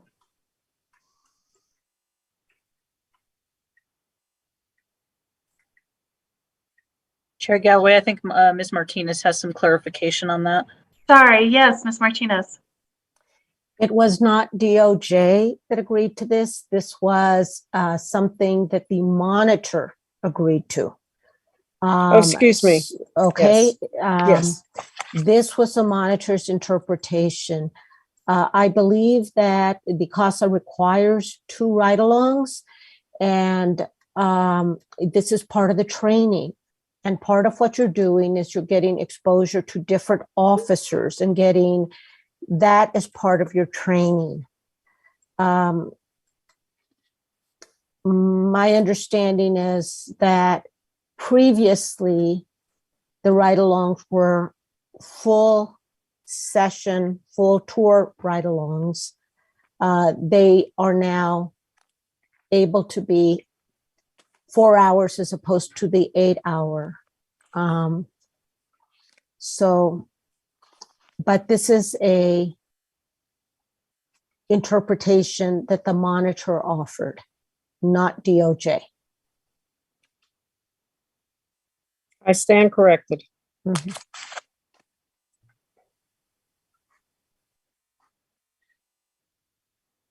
Well, we can discuss that later. Let's, do you want to make a motion? Member Galloway? Oh, let's let Diane chime in. Oh, I'm sorry. I didn't see your hand, Diane. No, that's okay. I was just going to provide a clarification as best as I recall. It echoes what Ms. Martinez said, but basically, yes, that the monitor had agreed to allow it to be 4-hour lengths instead of 8-hour lengths, but I don't think there was any contemplation of being able to do an 8-hour to replace the 2. So I think you have to do the 2 It's just you can do them in 4-hour instead of 8-hour increments. So just that little clarification that I think that's what the monitor agreed to. Okay, so my assumption is that you would be doing 2 with 2 different officers at that point, right? Correct. Okay. I think that the document that we presented to them didn't talk about that at all, as to how it basically broke it down to ride-alongs need to be an X number of hours, and it can be broken down if need be. But I think that we changed it to X number of hours to avoid any confusion as to how long a ride-along had to be. I have it somewhere.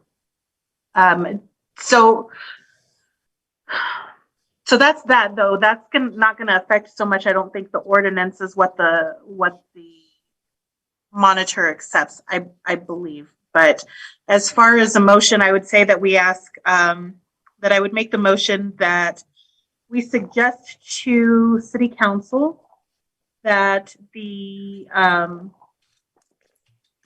citizens, over here, that item E, 2E remain, that item 2G remain, that item 2J remain, and item 2L,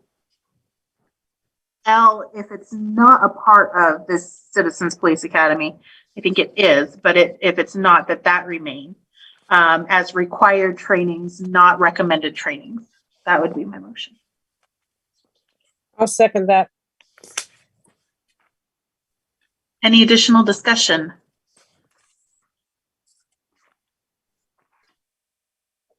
Not seeing any? It looked, Dr. Cass might have his hand up. Chair. Oh, Thank sorry, you. I was muted. Yeah, that's okay. Here is there's a scratch out of F, training provided to APD officers on use of force, but only of the letter, not of the issue. Does that mean it remains? They just changed the lettering. Is that all? Just changing the lettering. Yeah. Okay. All right. So we would continue to receive training provided to APD officers on use of force. Although I'm not sure when that last occurred, but I think that should stay in there. I would also, did you include the internal affairs training as part of your motion? Okay. I did. All right. Thank you. That's all. Yeah. Any other discussion on that? Okay. Not seeing any, Ms. Barella? Member Crawford, Yes. Member French, Yes. Member Galloway, Yes. Member Dr. Cass, Yes. Member Nixon. Yes. Thank you. That motion passed on a vote of 5-0. Thank you, Ms. Barella.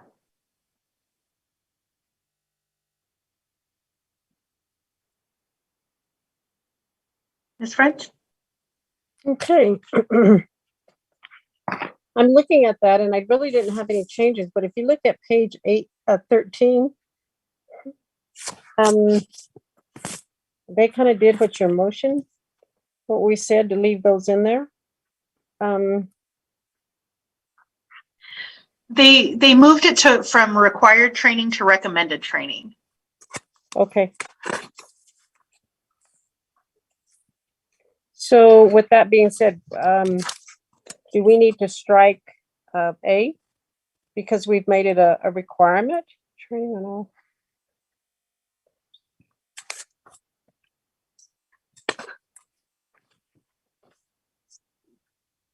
Yeah, yeah.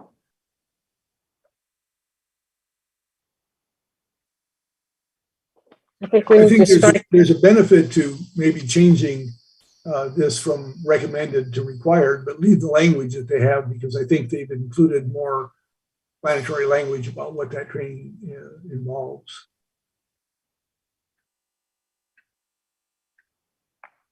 I'm not sure I understand you. I think we need to have one or the other, or it's confusing. Yes, I think we can, but I think if we would have to do is move that paragraph into required training, but leave the training because leave the description because it helps clarify what's involved in that training. But just restore the line that said we need AP policies. This actually includes verbiage and description of what that training would entail.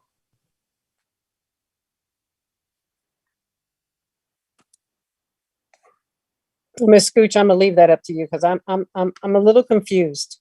Because it looks like to me that they say the same thing. But I'm not sure. I mean, if you look on 13 and 14, basically it's almost verbatim. So I'm not sure, Dr. Cash, you'll have to explain it to her what you mean, because I'm not sure how you would word it or what you would leave. Chair Galloway, members French and Dr. Cass, if I may propose, maybe here you put a note that says the board recommends anything it doesn't ask to be required, stay here as recommended training. And then whatever the city council wants to do with it. The other thing I might add or ask that you want to consider asking city council to consider is as part of the required ongoing training, given that for years NACOL has been accepted as a satisfactory way to do that ongoing training, you might want to consider asking that to be codified in the ordinance so that there's no confusion among the parties that that is something that everyone agrees to.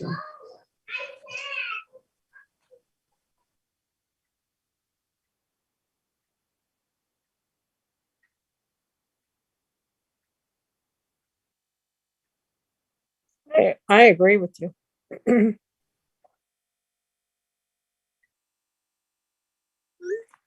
So then do we have a motion? I'll make the motion to, let's see, let me put this. I make the motion to do exactly what Ms. Gooch suggested.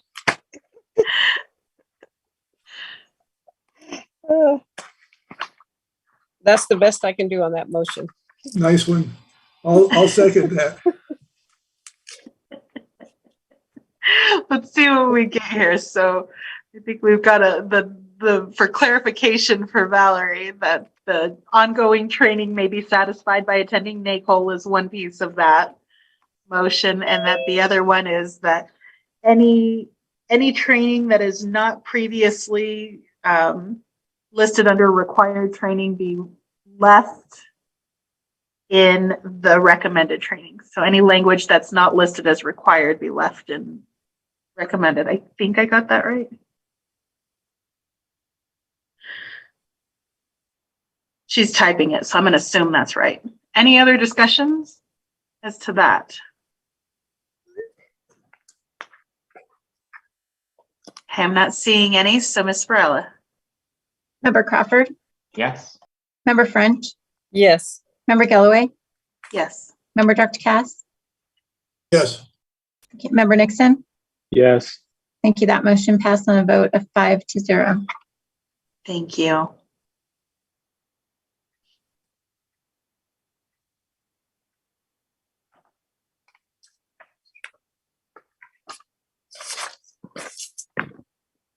Okay, are we ready to move on? So Okay.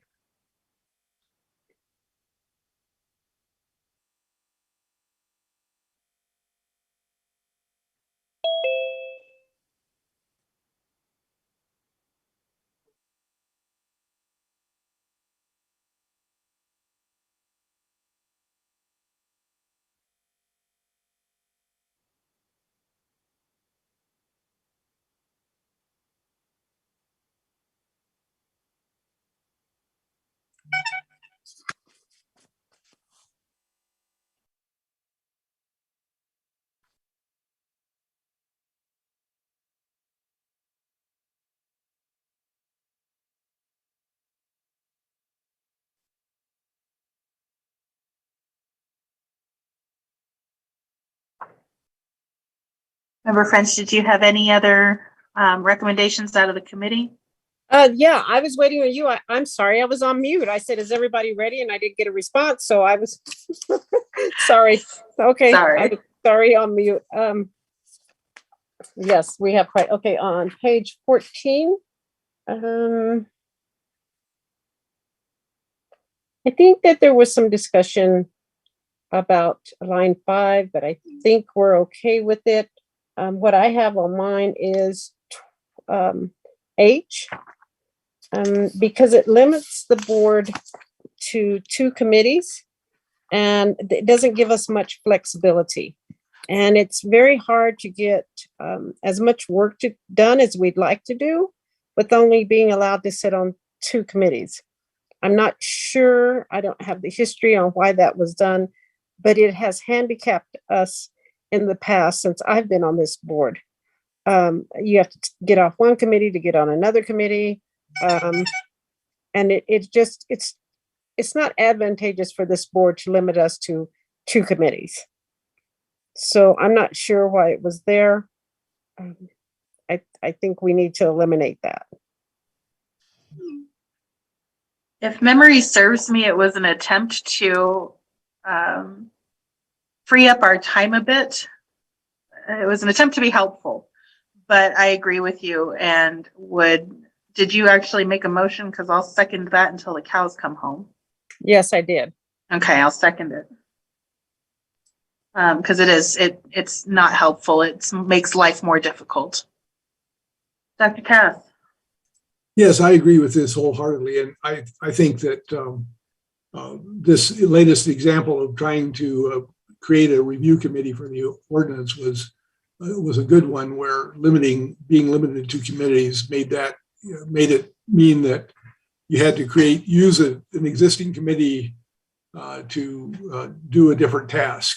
And I think that would have been better if there had been flexibility in creating that committee, for example. So I think this is straightforward as far as I'm concerned, that we would request that this be eliminated, this requirement. Any additional discussion? Not seeing any. Ms. Barella. Member Crawford, Yes. Member French, Yes. Member Galloway, Yes. Member Dr. Cass, Yes. Member Nixon. Yes. Thank you. That motion passed on a vote of 5-0. Okay, I don't think we had any other issues with that.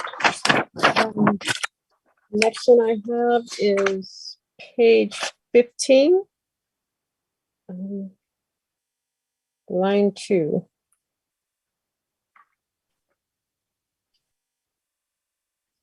I think we had that we would strike everything after citizen police complaints, the complainant or complainant authorized representative, with a minimum of 5 minutes to address the board relating to I think we had said that we were going to strike from line 4, everything after citizen complaint. We didn't feel that we should limit somebody to just 5 minutes to address the board relating to their case.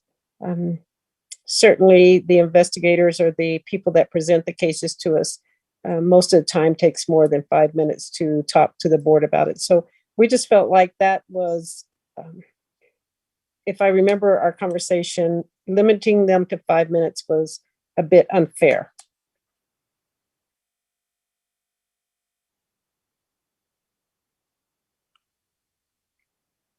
So that's what we had on that.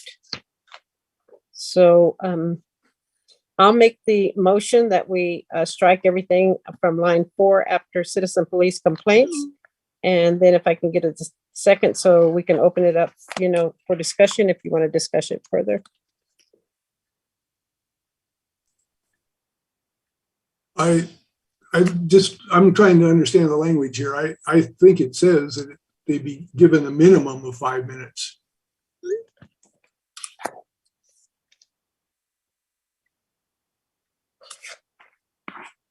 It does, Dr. Cass. Did I miss the second on it? I'm sorry. No, we don't have a second yet. Ms. McDermott? Can we see if we get a second on this? And then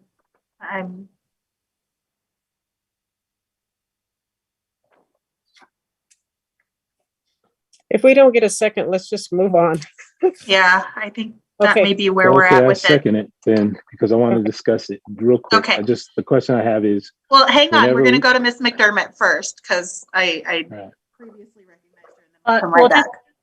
the reason why this was actually contemplated being removed is because, again, if based on the subcommittee's discussion, there was the issue of taking out that front end approval of findings. So if you're not approving the findings, then the citizen appearing to sort of argue their case, if you will, or give you information wasn't necessarily productive. And as you've probably experienced in our current meetings, the citizens appear, they don't know why they're appearing. They just sort of restate their complaint because they don't know the proposed findings yet. So having this taken out makes more sense at this time because they don't know why they're there. If especially the board is not making a finding or approving a finding or changing a finding, then there wouldn't be the point of that person kind of trying to sway your side. Additionally, that doesn't speak to a fair process because basically the department personnel aren't doing this or having this opportunity. So that was just the multiple discussions that, if I recall, we had in the subcommittee of why this was talked about being removed because of all the other changes and some of the other discussions. Thank you, Ms. McDermott. Member Nixon? the only thing I cared about is if it's removed, that basically that gives them more time. Is that what I'm hearing? If they need it. The reason I'm asking that is because on all the board meetings I've been on, when someone has made a comment or had public comment, they've been instructed that they had 5 minutes. So I'm just trying to understand the nature of this change. That's true, but I think Miss Assistant Director McDermott,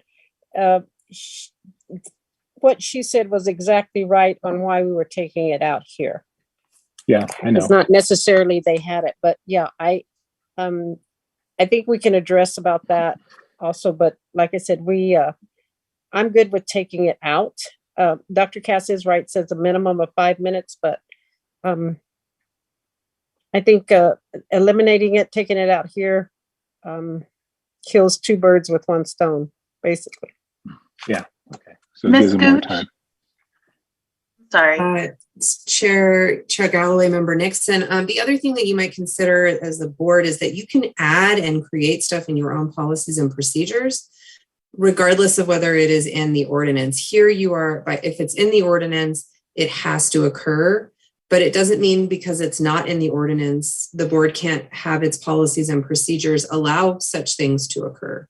So I don't think it's a zero-sum game, but if the board so wants to have public comment for such things, appeals, whatever it may be, your policies and procedures are another avenue to allow that to happen. Thank you for that reminder. Okay, we have a motion and a second. Do we have additional discussion on this? Okay, great. Ms. Barella? Member Crawford? No. Member French? Yes. Member Galloway? Yes. Member Dr. Cass? Yes. Member Nixon? Yes. Thank you. That motion passed on a vote 4-1. Okay.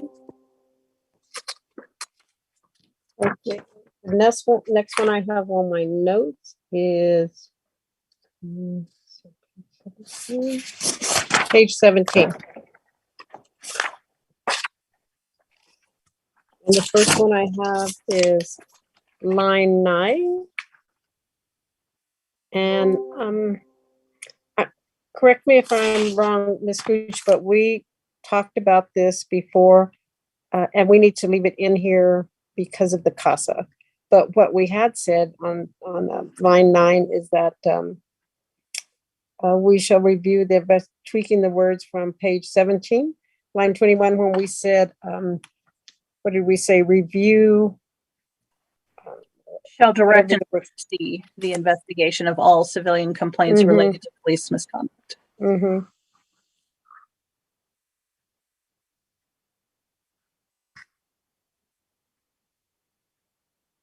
And I believe that's why we had put that in there, correct?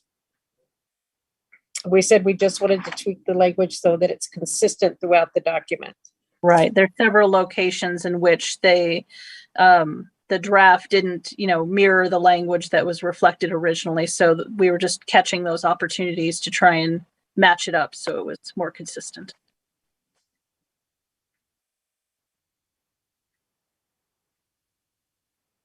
But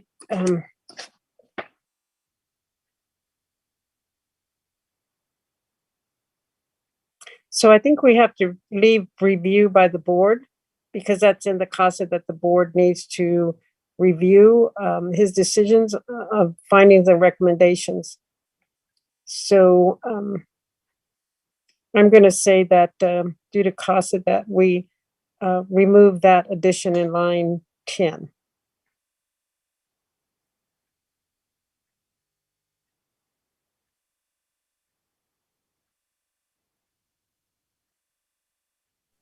I'm sorry, just for clarification, you want to remove it or you want to reinstate it?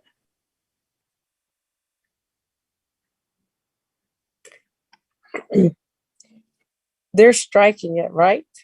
Right. So we want to reinstate it. Okay, I'll second. Any discussion on this?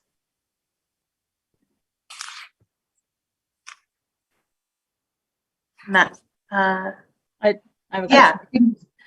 So I'm a little confused because I think that's putting back exactly what we had removed earlier. Shall independently investigate and make findings and recommendations for review. If you put it back, review by the board for such complaints. I don't know. I think that winds up causing a conflict because we were just talking about the direct and oversee the investigation. I don't know, it just seems like it seems like it's setting up a conflict, I think. For I think what you when we already removed voted it on. prior, that it was said that due to, we have to approve. He can make any kind of findings or recommendation, but the board has to approve.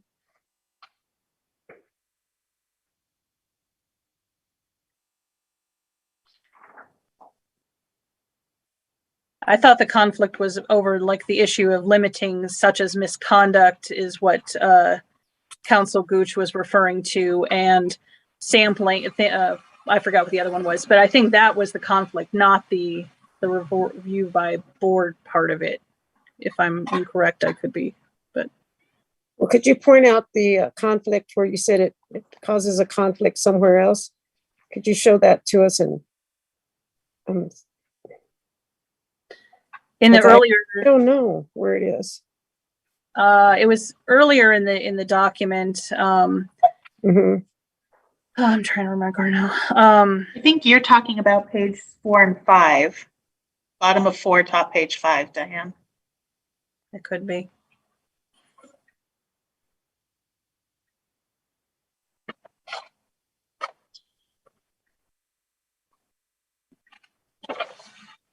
But I think on page 7, we added the language of with board approval to the disciplinary recommendations. For discipline, right? Right. This is referring to findings, I believe. And recommendations, right?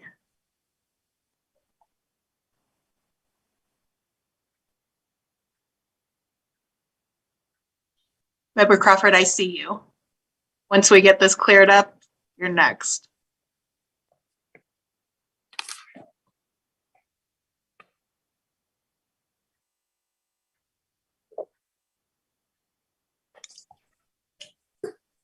Chair Galloway and Interim Director McDermott, I was referring to the limitations on the civilian complaints that can be reviewed under paragraph 271.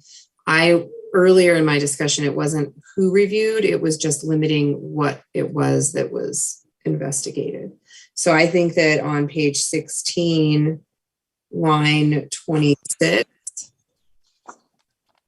that this limitation of alleging officer misconduct is problematic, but not so much the language about the director or the board reviewing. I think that those are two different things. Okay, thank you.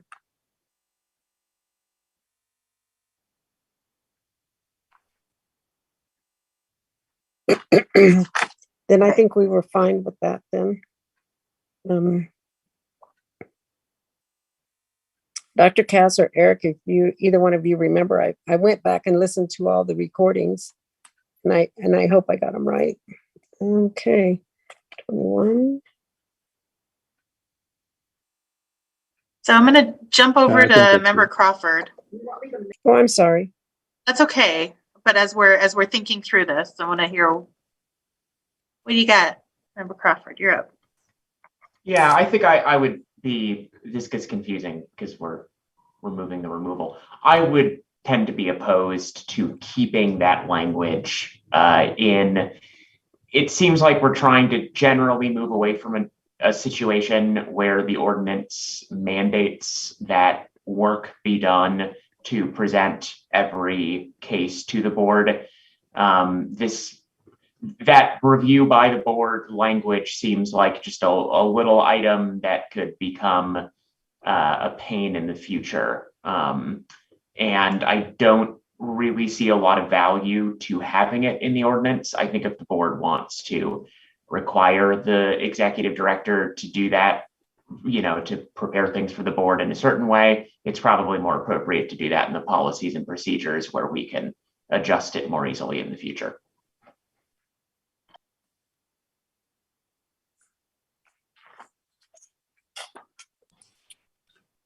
Member Cass? Dr. Cass? Yes, I agree. I think that that keeps the spirit of making this, reducing our work, both the agencies and our workload. And I support this notion of removing that language. I think still we have other ways to look at these investigations, if we want to. So I support that removal.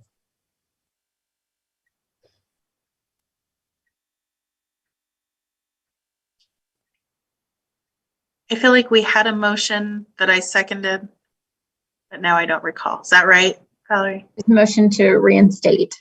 Okay. New second. That's correct. Okay. So that's the motion to reinstate the language. Do we have any additional discussion? Okay. Yeah. Excuse me, I can. Okay, never mind. I started to say I can pull my motion, but that's okay. Yeah. Okay. Ms. Barilla? Member Crawford, No? Member French, No. Member Galloway, No. Member Cass, Dr. Cass, No. Member Nixon. No. That motion failed on a vote 0-5. Thank you. Okay, we're still on line, page 17.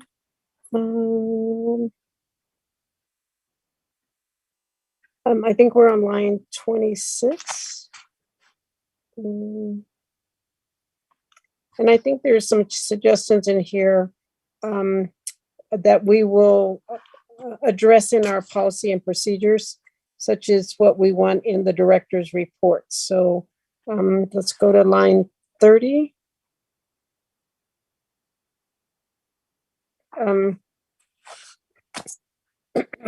I guess I have to go back and talk to either Ms. Acting Director McDermott or Ms. Martinez about this mediation. I'm not clear. Should we leave it here, take it out? It can't be the first I think we said we wanted to reword it to say, if mediation is appropriate. Not, it should be the first option. We wanted to say if mediation is appropriate. And member French, that's correct, because not all cases are appropriate for mediation. So the contemplation, I think, was to have it in the ordinance despite the issue with the current CASA, because the contemplation was that the parties would suspend it and allow us to continue, as our current ordinance says, mediation first. And that, you know, is in conflict with the CASA right now also. But this contemplation that mediation, if we can get it to a good program, is a satisfactory resolution for some types of complaints, and definitely enhances the satisfaction with some complainants because it's faster. It has more of an interactive dialogue than just receiving a letter saying your findings are whatever. So it's good to have it as a tool in the ordinance, I believe. Okay. Member French, Yes. given the second round of mediation, the results of that second round, DOJ did let the board and the agency know that we were receptive if they were interested in doing this again and taking it to the judge again, and then looking at a modification of the consent decree, which is a very, very significant undertaking for DOJ. We agree with Director McDermott's view that this is a very useful tool for the agency. Okay, so would you agree with the language that we're proposing? If mediation is appropriate?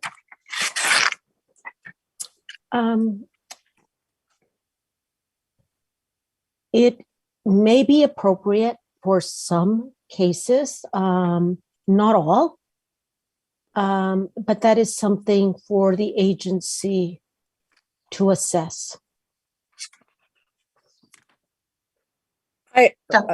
So we agree. So that's what I'm asking. So if we put if mediation is appropriate instead of mediation should be the first one, I think that will suffice for the agency.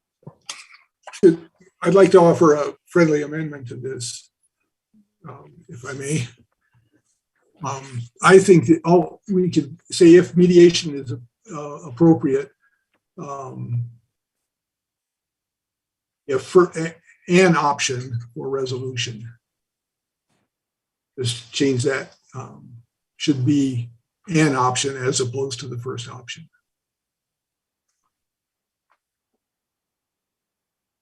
What was your amendment, Dr. Cass? To change the words first option to an option, or the first to an. That's what Ms. Gooch typed out. So okay. if Right. if it helps to see it, Member French, that's essentially what it is. She's right there with Dr. Cass. Okay. All right, that's fine.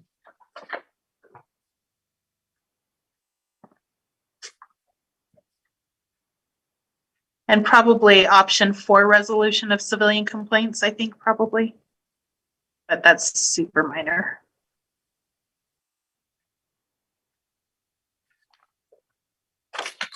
I have again lost track, but I think we have a motion and a second. So Ms. Barella, if there's no other. Can you tell me who seconded? Who seconded that motion? I feel like it came from Member French with a second by Dr. Cass, but I could be mistaken. If I didn't second it, I will. Okay. All right, any additional discussion? Seeing none, Ms. Barella. Member Crawford? Yes. Member French? Yes. Member Galloway? Yes. Member Dr. Cass, Yes. Member Nixon. Yes. Thank you. That motion passed on a vote 5-0. Thank you. All right, Member French? Okay, I think we didn't have any, we agreed with all the changes up to page 22. If anybody else has any they'd like to discuss, but we're up to 22. Chair Galloway, before we move from this page, I have a note about the shall direct and oversee on page 17, line 21 from Member French, but I don't know if the board took action on that. Oh yeah, is that where we got confused? Page 17, which line, Ms. Gooch? 21. 21. I have a note of changing the review and assessment to shall direct and oversee, but the board actually took action on that issue.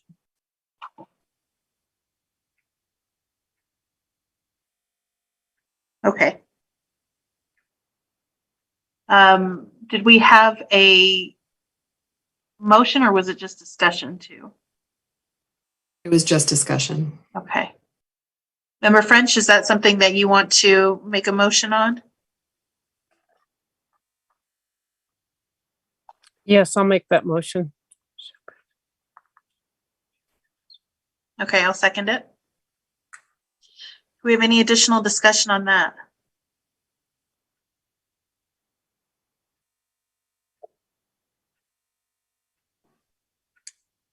Is that where it was? The review and assessment of civilian complaints filed with the CPOA shall begin immediately after complaints are filed. Chair Galloway, I actually think it was earlier up in the page where we were getting confused. It was, I think, page 17, line 9. Yeah. And I think where it said, the director shall independently investigate and make findings of, that's where it was the change of shall direct and oversee the investigation to mirror the language that was earlier stated. I agree. I think that's where that was too. I have it highlighted.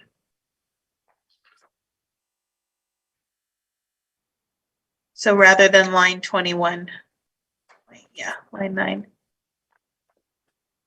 Okay, Member French, does that still hold true for you? Is that where Yes, you would like fine. that? Yeah. Yes, that's fine. Okay, and I'll second that. Do we have any additional discussion on that recommendation? Okay, seeing none, Ms. Varela. Member Crawford, Yes. Member French, Yes. Member Galloway, Yes. Member Dr. Cass, Yes. Member Nixon. Yes. Thank you. That motion passed on a vote 5-0. Thank you. Thank you, Ms. Gooch, for catching that. Okay. So moving back over to page 22, Ms. French. Oh, Dr. Cass. And then Yes, I Dan. think there was some language on page 19 that the director, and I would like to, have some discussion about that as well. And that is the item related to requiring a law degree to be the director. And I can't find the line number exactly. Lines 14 and 15. That's correct.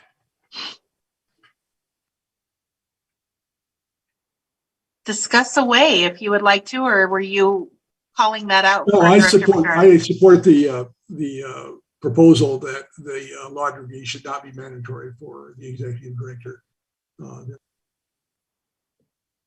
Other agencies that have, don't have that requirement, and I think oversight experience is more important than law degree. I think law degree is nice, but I think the critical requirement should be related to oversight experience and professionalism. So I would support a change that would remove the requirement for a law degree.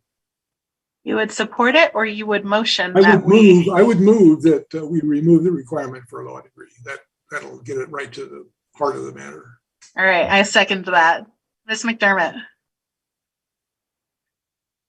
Actually, my comment was going to be on a different thing on page 18, but Okay.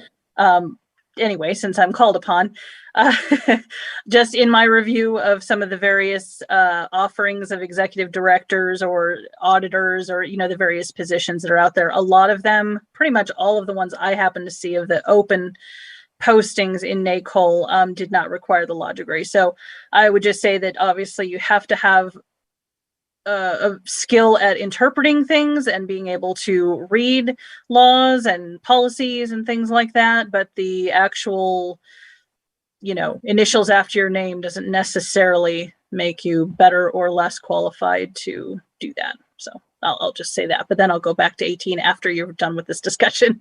Fair enough. I'll remember to go back to it. I have a comment on that. I totally Yeah. disagree with that. I think that the law degree is essential because when we're looking at these cases, especially a police shooting, use of force, and when the director reviews those cases, they need to know case law. They can cite case law. We're not just dealing with complaints. We're dealing with an officer's being charged criminally, etc. in a lot of these cases. So it would be unfortunate if every time we had a case like that, we had to ask Ms. Gooch for her experience as an attorney to interpret that for us. I think that this is a requirement that is truly an asset to the board. And, I know that Diane has said, a master's degree or whatever. I totally disagree. I think that, we need that when we start comparing ourselves to other agencies out there. Other agencies aren't under a CASA. I think that we have to be a little more aggressive with our requirements because of that. If someday we want to say in the future, we want to remove this, but right now I think it's absolutely critical. I know that Ed's experience as an attorney was helpful. Speaking to him, he would reject cases.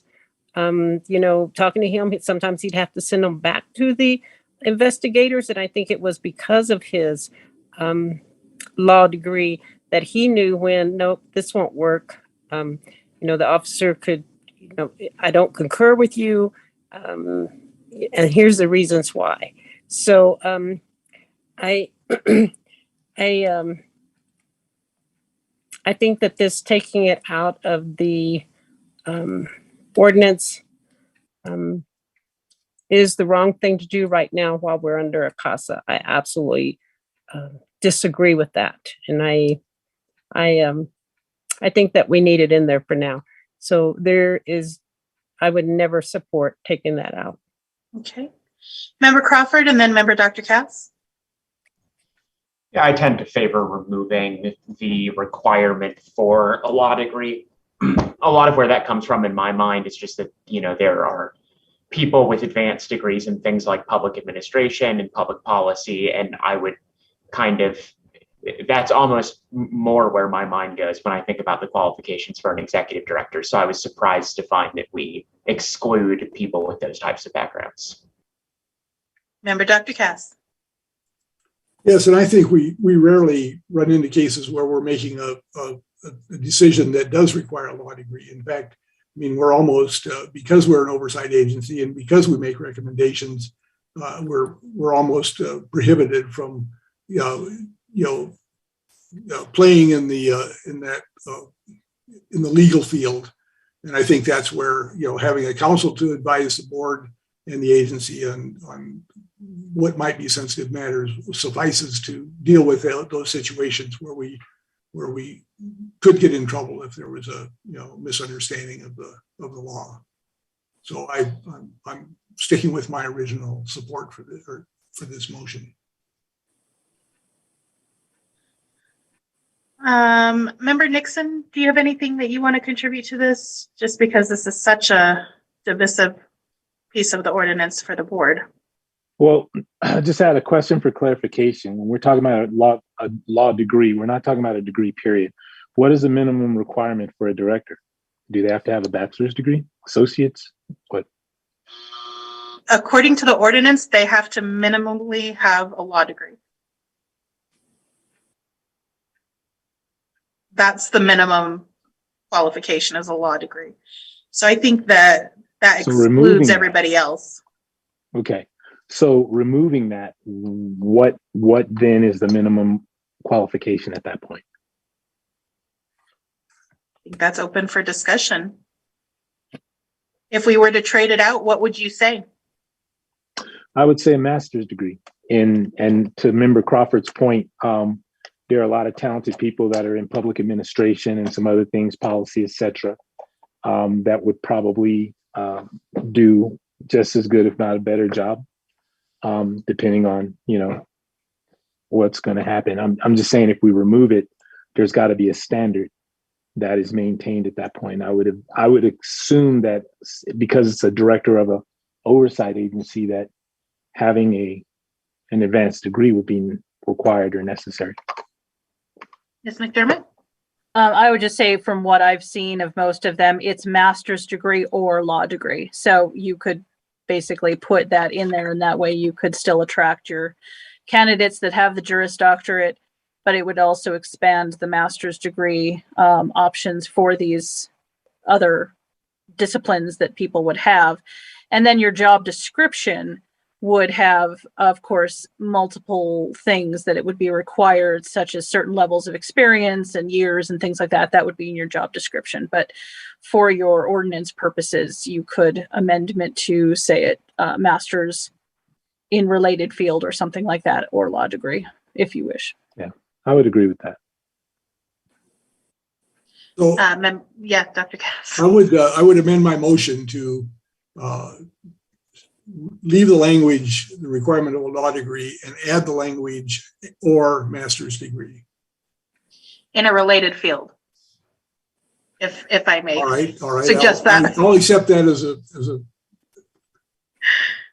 friendly. Not I'll against accept bass that. players, because I am one, but you wouldn't want me running this Okay. agency with just a master's in bass. I stand. I will accept that. All right. Yeah, I agree wholeheartedly. I think we exclude a lot of really talented candidates with this requirement. And I think that I've said it before, it doesn't matter what room we're in when we're doing this job. There is no short supply of lawyers in the room that will help keep any layman in check. So I think that's a good suggestion to make. So I'm sorry, if I may, I would Yeah. just also say experience in criminal investigations. We don't actually conduct criminal investigations. So that, criminal and or administrative, something of that nature, because we do not conduct criminal investigations in this agency. So you have to be able to recognize what's criminal and what's not, but you don't conduct the actual criminal investigation. So. But don't you sit on those boards to review those, and don't you have to concur or make recommendations on that? Don't you sit on those, Diane? That's why I say experience in both and or. I wouldn't exclusively say criminal investigation, because you would have potentially some oversight people who have a lot of oversight experience, but not necessarily have conducted a criminal investigation. I realize it doesn't say conduct, but experience in criminal investigations might again be somewhat limiting, as opposed to having the information about what consists of criminal investigations. But that's a minor point. If you want to leave it, that's fine, but I'm just saying that might be confusing potentially, since we don't conduct criminal. Well, I don't think we should take it out. If you guys want to get rid of the JD, then we at least need to leave that in there. So we can do this one of two ways. Dr. Cass, if you are in agreement with what Director McDermott is suggesting, you can amend your motion further, or we can take that separately. I'm not opposed to either of those. I would not amend. I would just go with what we did amend already. Okay. And I think, as Director McDermott said, I think it's a small point, and I think we've been able to survive with this, given that we're close. I mean, we're dealing with, sort of on the periphery of criminal justice system, but it isn't inappropriate for that language to be there, it seems to me. So I think it would just, be better to leave it alone and make the change, essentially make the simple change of adding a master's degree in a related field as the motion. Okay. So that's my amended motion, I believe, is to leave the language as is, with the addition of adding or a master's degree in a related field. All right. My second holds. Any additional discussion? Last chance. All right, Ms. Varela. Member Crawford, Yes. Member French, No. Member Galloway, Yes. Member Dr. Cass, Yes. Member Nixon. Yes. That motion passed on a vote 4-1. Thank you. All right. Diane, I promised we would go back to page 18. No problem. It was just a minor point concerning the very first line. And it's just continuing the mediation discussion. It says here, if all parties involved reach an agreement, the mediation is considered successful. So two things about that. I think that the issue of agreement should be removed. And the reason why is that, first off, mediation is confidential. So we don't necessarily know if there was an agreement or not an agreement. I think the condition should be if basically parties participated, or if the citizen chose not to participate, it would be considered successful and the investigation would not occur. So that would be my suggestion, because that agreement part is, you can't really account for that because they are confidential. Plus, officers, if there's no agreement, they would be not wanting to participate in mediation, because then you have like two bites at the apple essentially. So those are just the various concerns about that language of reach an agreement being in there.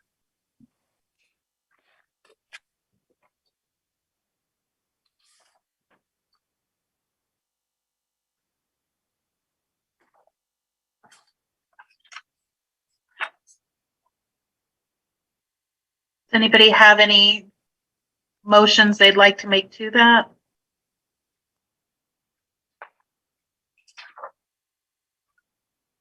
It makes sense if it's confidential, that can't be in there. So I think I'm in agreement with that. So I guess if participation in mediation occurs, say that one more time, Diane. Let's see. I would say if all parties participate or the citizen fails to participate, the mediation is considered successful and no investigation will occur.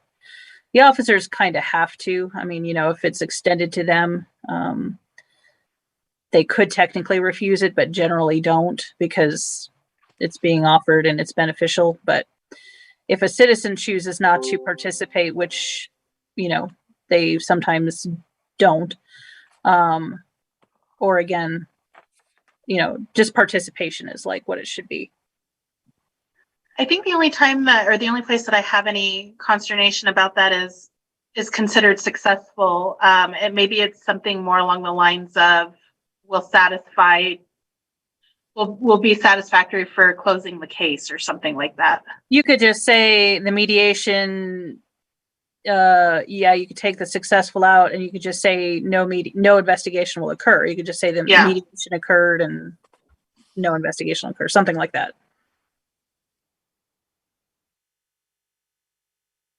And then the only other thing I see, Dr. Cass, let me just ask this one question and throw it out there.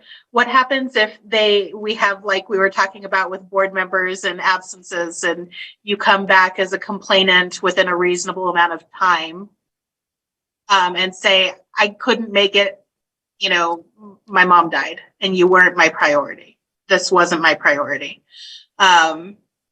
Is there room for allowing an opportunity for mediation will remain for the next 30 days or 60 days. And if it's not, they don't avail themselves of that opportunity, then we call it good. I'm sure we could find some language, whether it's appropriate to put it in the ordinance or whether it's better to modify it some in the rules. That could be where, mediation attempts will be documented. I mean, I don't want to get into a lengthy thing here, but if you're documenting that you've reached out a couple of times, you give them some reasonable period of time, you could leave it up to director discretion that, if they reach out 3 months later and say, my mom died and I had stuff going on, that, okay, yeah, we'd reconsider that sort of situation. So, I mean, there's a few different options, I guess, to be fair and be, reasonable about it without, going on about limiting it too much. Okay, Dr. Cass? Yes, I just like some bit of background information, and that is how offhand, how many mediation cases have there been, and what is the process? I mean, where does that process start? Because who contacts who to get the ball rolling as far as mediation goes? Well, I'll give you the very short and sweet because I don't want to belabor it for this particular discussion, but basically that was some of the challenge that we had with the alternative dispute resolution, that they were coordinating the mediation process. And so they were not fully equipped, I think, to handle some of the challenges that came up with it. So that's why we're talking about contracting directly, and then we would have an in-house management system basically for it. So yeah, like I say, I won't go into all the details of the challenges, but that's why it wasn't super successful on the second go round. And as Ms. Martinez had mentioned, I think the third go round with more in-house management of it would be a lot better option for us. So I'd be happy to go into more detail offline or something, but for the purposes of this. No, I'm curious. I know there's a checkbox on the complaint form about, are you interested in mediation? Is there more to it? I mean, if someone at some point later on has a discussion, who do they, how do they get the ball rolling if they haven't checked the mediation box, but they later want to do it? I mean, they just ask the investigator if that's a possibility, or? Yeah, it's a lot of different factors that, like I say, wouldn't necessarily play into the ordinance part of this. There's Right. some cases, even if they want mediation, are not appropriate for mediation, so we wouldn't schedule them. And other cases that people say, no, they don't want mediation, it's either a lack of knowledge or it's totally an appropriate case for mediation, and we would set it up for mediation. So there's a lot of different interplay there. Okay, all right, thanks. Any additional discussion on that? Okay, so this considered successful. I would just say if all parties involved, what do we say?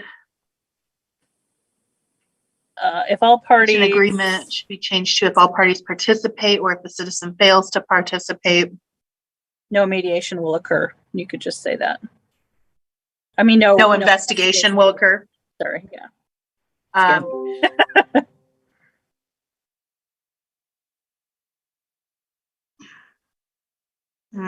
still don't want to.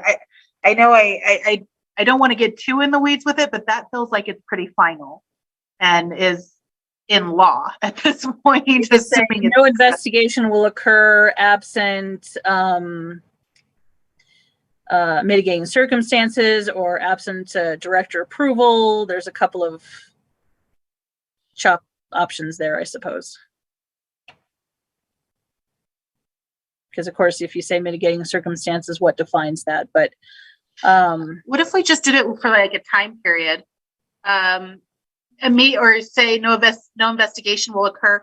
Mediation will remain an option for the complainant for 60 days. Member Crawford? Thoughts?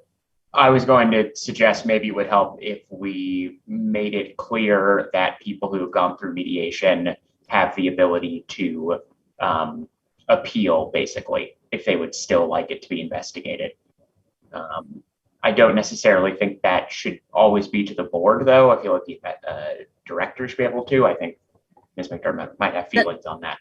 Yeah, the only reason why, I mean, just to say you can't do, appeal, because again, things that are discussed in mediation are confidential. So, what are you appealing, and who negotiated in good faith or bad faith, or, so that I would definitely not support, because that would be very convoluted. I think if you want to put a time frame on, that's fine. If you want to put a director has the option, type of thing to reopen it if they got the request and they didn't participate, as an example.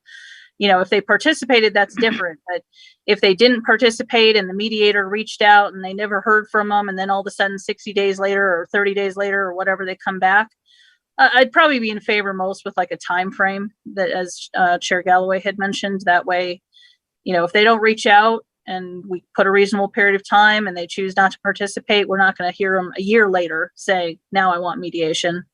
So that's just some thoughts on it.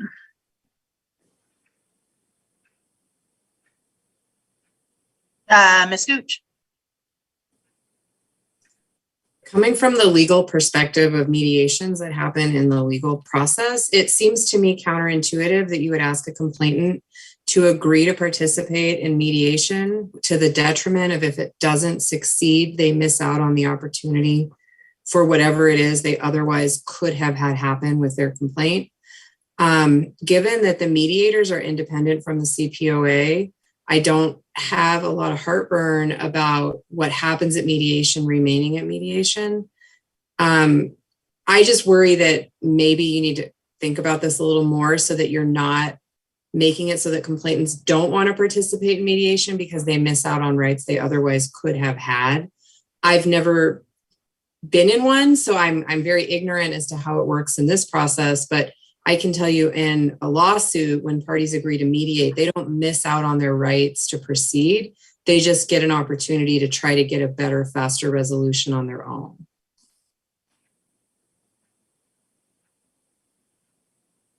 So mediation isn't binding, essentially. We're not talking about like being in that kind of a situation. Correct. If it's binding, it's called like arbitration or some third party process. But no, mediation is never a binding process that you lose rights by agreeing to go to it. That's helpful.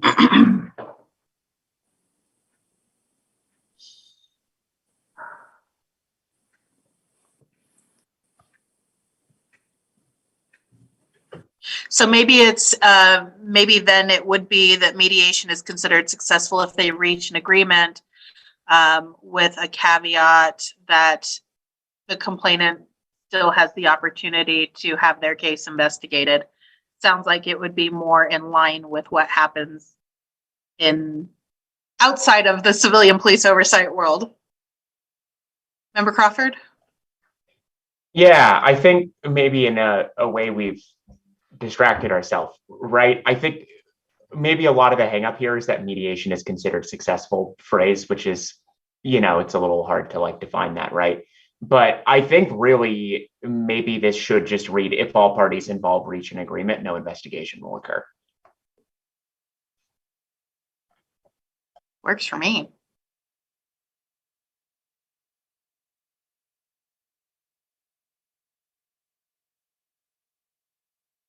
Do we have a motion on this at all? No? Okay. No, we do not. Nobody else. Chair Galloway. Member Crawford, you want to make a motion? Sure. I will go ahead and move that we change the language to if all parties involved reach an agreement, no investigation will occur. Second. Any additional discussion? I'm good with leaving it at that too. Ms. Barella?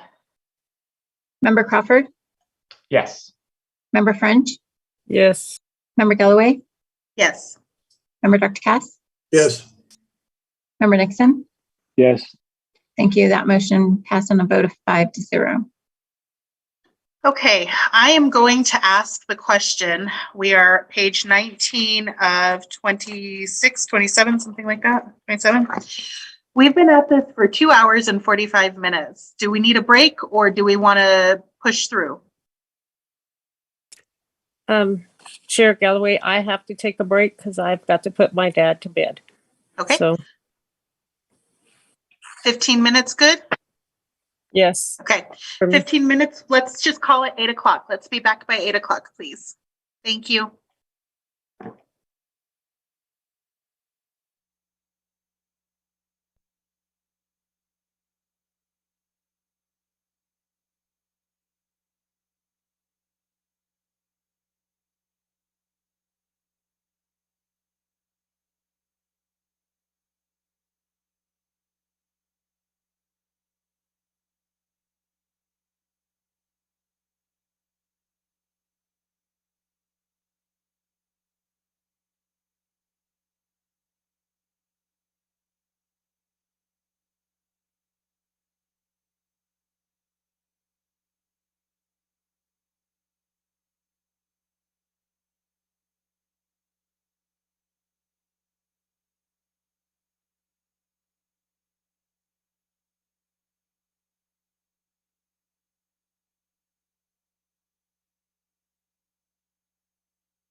Welcome back. We are returning from break. This is a special meeting of the Civilian Police Oversight Agency Board, primarily to discuss ordinance recommendations to City Council.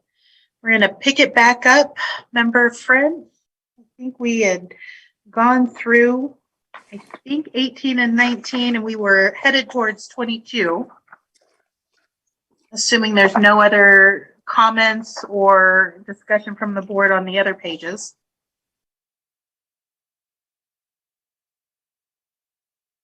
Excuse me.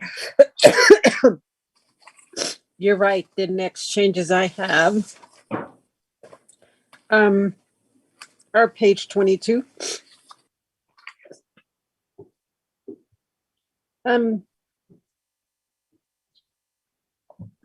Dr. Cass, when I was listening to the recordings and going back over all of our changes, you stated that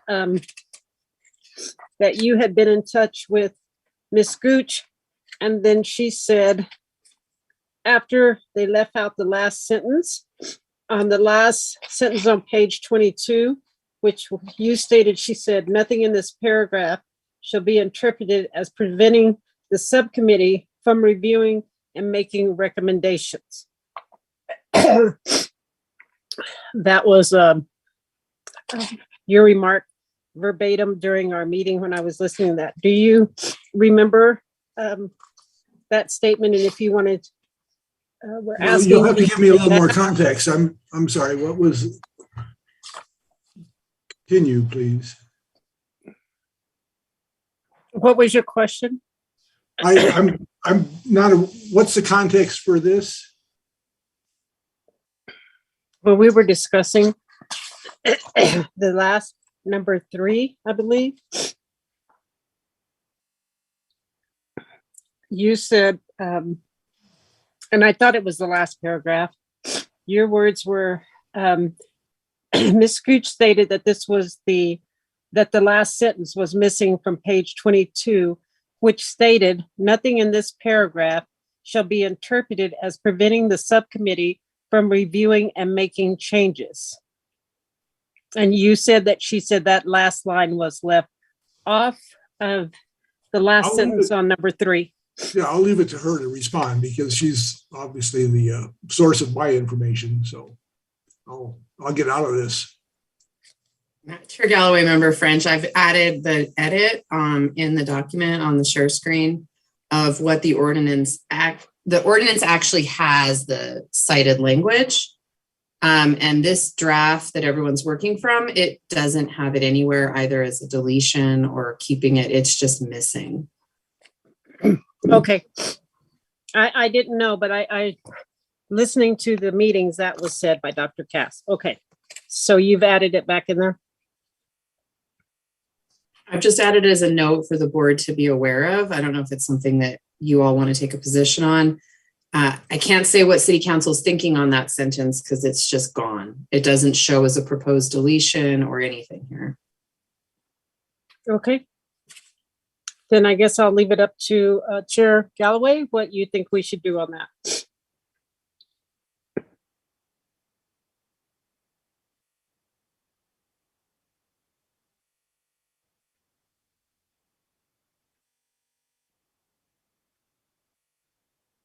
Is she there, Chair Galloway? Unmute. 2 years we've been doing this for record keeping. It probably needs to be in there, but it would be nice to know from council if they intended to leave it out. Perhaps we send it back with a note to them, one of those things that Dr. Cass has said. But I would say that I think that it probably needs to be in there just to clarify that we agree with that if the board agrees with it. Leaving that in there. If I can add to that, it seems to me that if they intended to omit it, they would have crossed it out or lined it out. So it looks to me like it's just an inadvertent omission, and if we call that to their attention, they ought to be able to take care of it as they intended. I agree. I just wanted to bring that out because that was pointed out in our meeting. Diane? I guess the only thing I would say about it is that there would have to be some clarification of what they mean by resolution of a case, because then the way I sort of read it is that you're having a subcommittee make a finding on a case rather than even being a whole board. So I don't know what resolution of a case exactly means. Well, and I guess it depends on how we're going to go about doing this case review moving forward as well, because, 1,000 years ago, we would have case review committee that was going through the individual cases and recommending to the board pulling off a case or accepting all of the findings under a section. And it was probably that. But if we're trying to move away from the board having that much of a hand in this, maybe. Yeah, that's all very counter, from what you've already discussed. Yeah, good call. I think we should leave it in there. If they left it out, it just disappeared. I think we should just leave it in there for now. I don't think we need do we need a motion on that? I mean, it just was accidentally left out. I think probably the end of the page, and it didn't pick up that last paragraph, last sentence. Okay. So we can move on to page 23 then? Yes, ma'am. So, I think the first one I have is line 29. Let me see.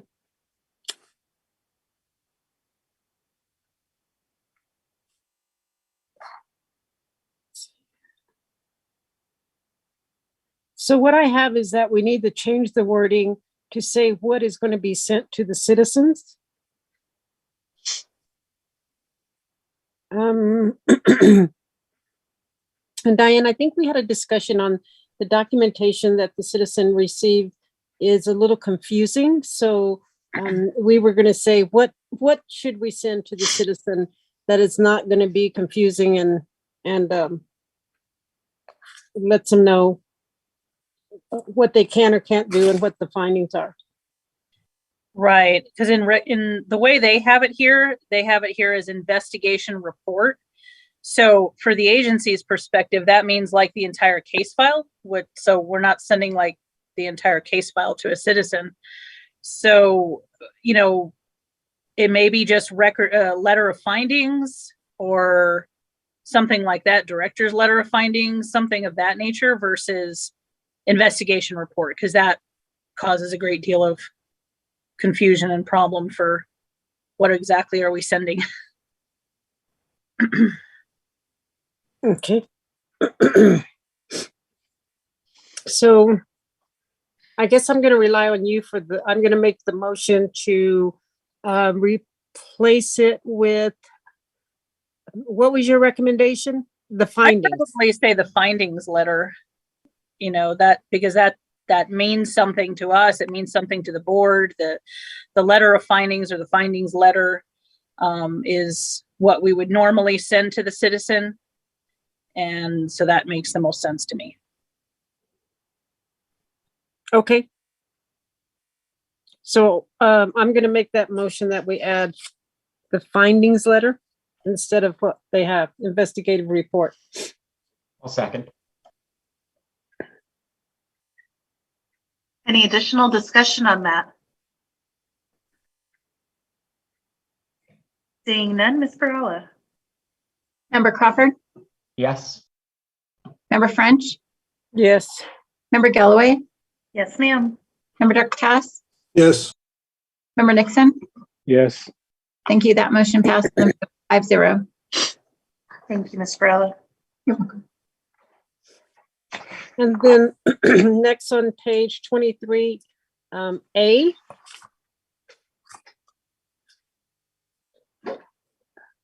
what we did was strike everything in line 29 after findings letter.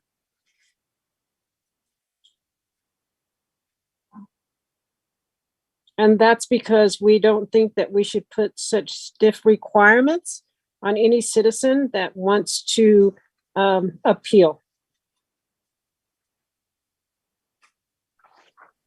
Because currently it says that the findings were arbitrary, capricious, or constitute abuse of discretion, or, you know, SOP. That's just,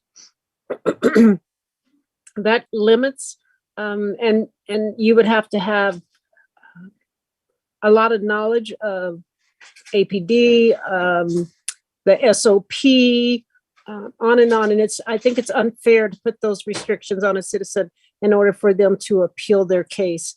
If a citizen wants to appeal their case to the board, that's what we're called, citizen. They should have the right to appeal their case to the board. As I was telling them, if you have a person pulled over and the officer said their tail light was out, but in honesty, it wasn't. And the whole time after he pulled this person over, he's looking in the car to see if he could find a reason to pull him over. Well, the findings is he didn't violate any SOP, nothing was done, but this young person wants to come to the board and say, no, my tail light was not out.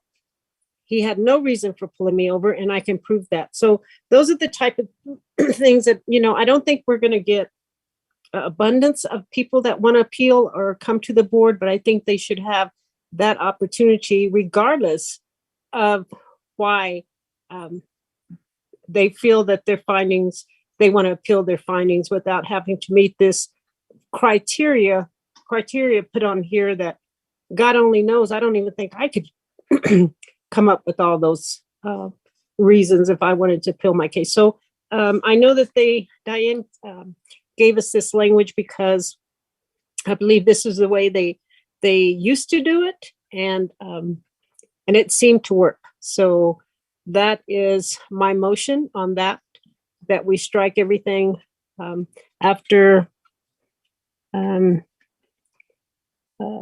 investigative report, or did we change that to findings?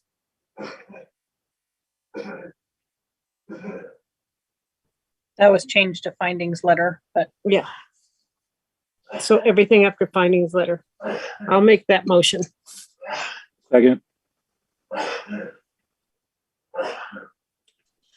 Okay, yes, Dr. Cass. So I'd like to ask Director McDermott if this has ever been the case where there's been no requirements for lodging an appeal. yes, prior to the ordinance change, when it was IRO days, there wasn't a condition for appeal. It was just if you requested an appeal, you got one, basically. So, you know, that's how it used to be way back in the day. If you know, if the board is going to contemplate, as this ordinance does, and as you've agreed to, pretty much be out of the front end, I could see it going to this so that, you know, you have that opportunity to review those cases in more depth, you know, with the appeal process. That's what the monitor is generally encouraged, that the board spend more time on appeals and audits than it does on the day-to-day front end review. So those are just some of the observations on it. And one of the things that's changed, it seems to me, is that we have a much wider range of time over which cases can be filed, and we have third parties who can file those cases. And so now it seems to me that complicates this appeal process, in that we have, you know, a complaint that simply can't be satisfied to the complainant because they were a third party to this. And so it's what's to prevent that kind of a case from being continually appealed, and with no possible resolution. I mean, I understand you probably, you know, I'm sort of directing this at the board as opposed to you, in particular, but it seems to me that's one of the concerns that we have to have is how do we put some kind of control over this, like, given that we have this long-term, appeals, cases can be, brought from 20 years ago, and they can be made by somebody that lives in Colorado, so and read it in the newspaper. So anyway, I'm just putting that out there because I think that should be a consideration in how we deal with appeals. Dr. Cass, I don't think there's anything in here that allows for that. This is language going forward. And once we don't grant the appeal, that's a moot point then. They don't come back before us. I don't think somebody's going to go back 20 years and pull something. I think that's a little drastic, but this language is going forward, not going back. So it wouldn't become in effect until city council voted on it and approved it. And then that would be cases after that, not going back. Well, what I meant by that was at this time, and it's been this way for, since the inception of this ordinance, and a case can be filed, a complaint can be filed on a situation that occurred 5-10 years ago, and they have been. In addition, a complainant can be someone who read a story in the newspaper, and it involves a third party. And when their case is investigated, there's not an easy resolution of this because they're not the affected party. And then when they could still decide, because there isn't a good resolution in their view, they could decide to appeal this to the board. And so that seems to me to be something that we have to be concerned about. Dr. Cass, we talked about that in our subcommittee, I believe. And this says the complainant can make the appeal, not some guy who read it in the newspaper. This is shown by the complainant. I think eliminates that. And besides that, how often would that happen? You said it's happened in the past. How often? Well, the complainant can be the person who read it in the newspaper. Someone who reads it in How the often newspaper. does that happen, Dr. Cass? I think that we're going on and on about something. I just want to ask you. It's happened. I'm not saying that it's actually happened several times. Okay, guys. Okay. So it does happen. It happens quite frequently, and there are cases that we've been dealing with in the immediate past, like just last month and the month before, Okay.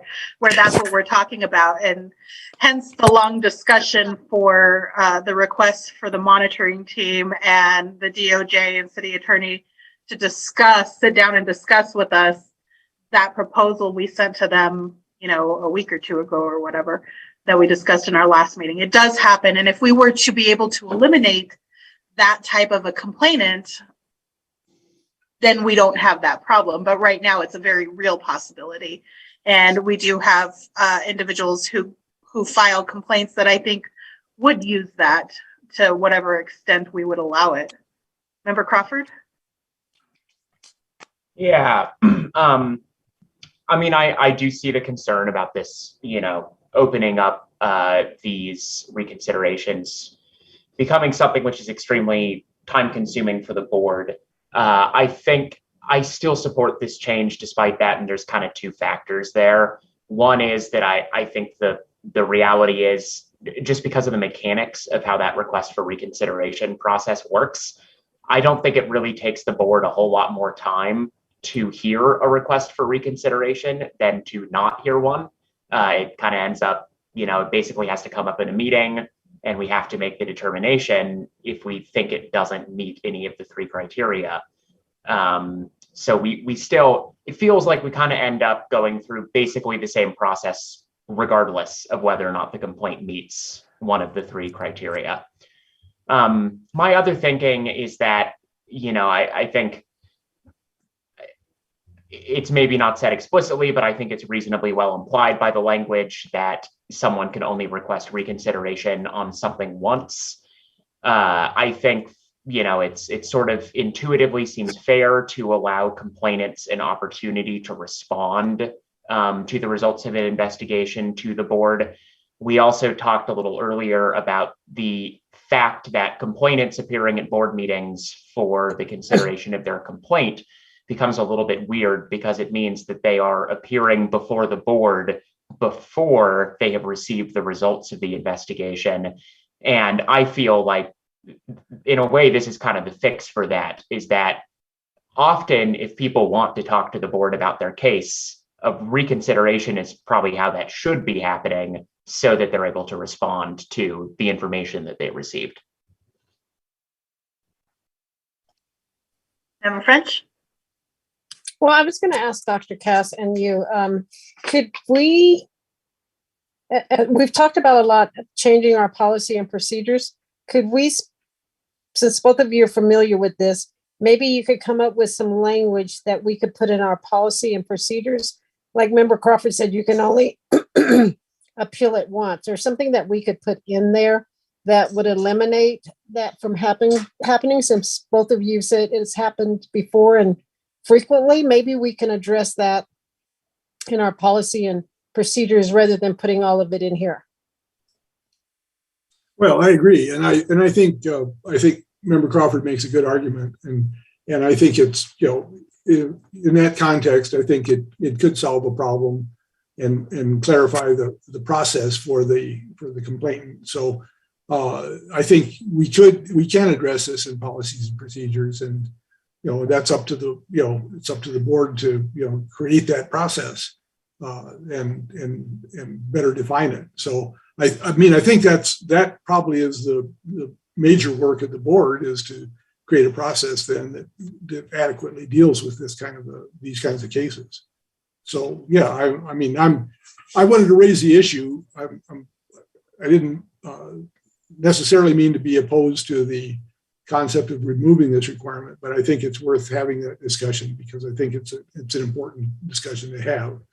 And I think the fact that there's been this issue's been raised before with the monitor team about whether appeals should be or cases should be heard for an unlimited amount of time, and they should be available to third-party complainants. That's been discussed, and so currently it's a way of life. So anyway, I appreciate Member Crawford's response. Thanks.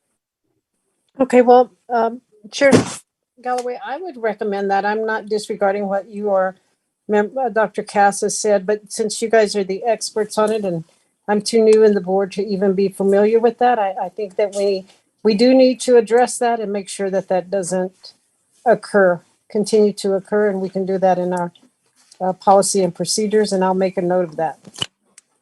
Yeah, I think I'm in agreement that that's the better place to do it. And I'll tell you, I'll feel a lot more comfortable with this language going away if we got out of the front end of, reviewing complaints like Director McDermott has discussed.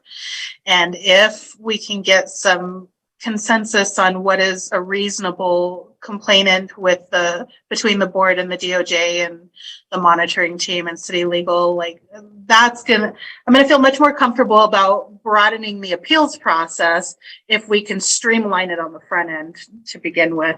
But there's nothing that says we can't keep the spirit of this in our policies and procedures. So I can support doing away with it here. Member Crawford? Yeah, I just reread this and I realized I'm going to make maybe the same point in a different way that will be a little more compelling. You'll notice if you read this, those three criteria do not restrict what citizens can do. They restrict what the board can do, which kind of gets at the issue that the board kind of does the same amount of work whether or not these rules exist, because we have to figure out whether or not the request has merit. And there may be times that we would like to hear an appeal or grant an appeal that falls outside of these three things. So in some ways it could hamper our abilities to do what we feel like needs to be done as well. So any other discussion on this? Okay, Ms. Barella? Member Crawford, Yes. Member French, Yes. Member Galloway, Yes. Member Dr. Cass? Yes. Member Nixon? Yes. Thank you. That motion passed on a vote 5-0. Thank you. Member French? Chair Galloway, before you move away from something. I'm sorry. Yes, ma'am. So on page 23, line 14, I just wanted to raise a point where it says upon approval. Since we took out, the findings and recommendations, all that upon approval should probably be removed as well, because who's approving if there's not the approval process?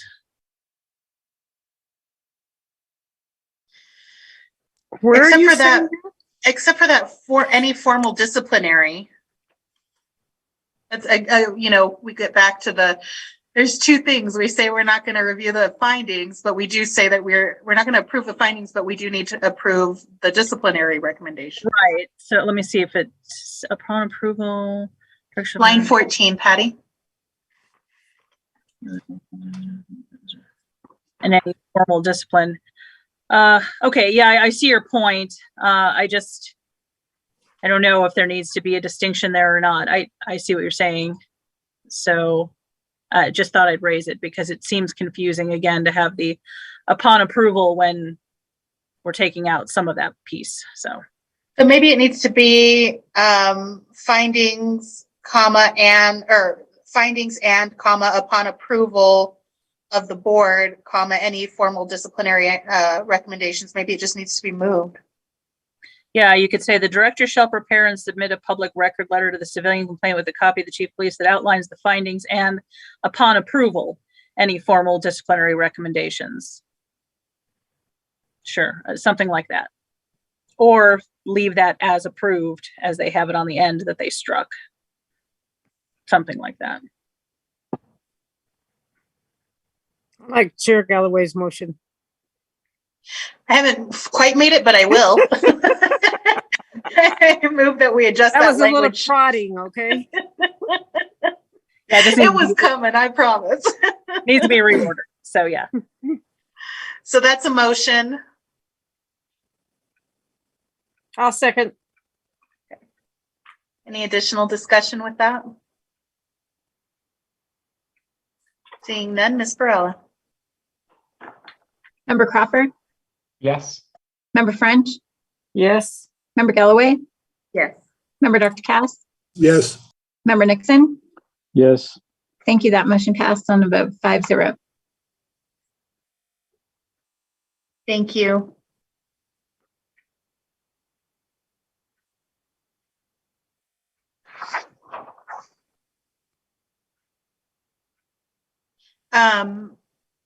Member French, I just want to make sure that language that we were striking, we voted to strike on the bottom of page 23, is the same language that continues through the remainder of that subpoint on 24, right? Yes. Okay, just as I'm making notes here.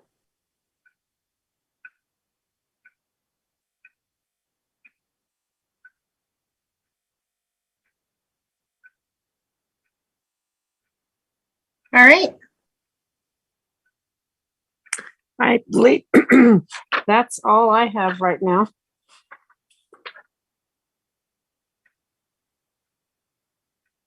Just quite the labor. Does anybody else have any recommendations, anything else that they saw in the remainder of the document that they felt like needed to be adjusted at all?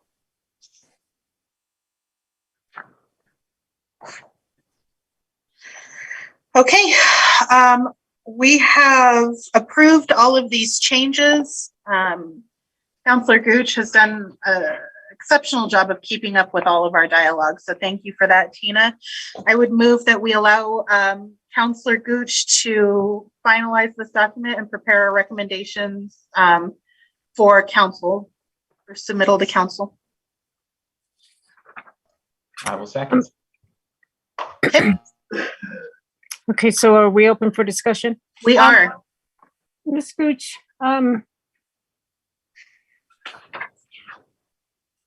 you know how we're having issues with redacting and confidentiality, and those are things for the board to get the information they they believe is necessary. Personally, I don't need to know the officer's name or anything else, but is there anywhere in this ordinance that, and I've read through it, and I don't know if it would fall under confidentiality, but that's mostly for the board. Is there anywhere in the ordinance that addresses that, or do you think we should address it in the ordinance?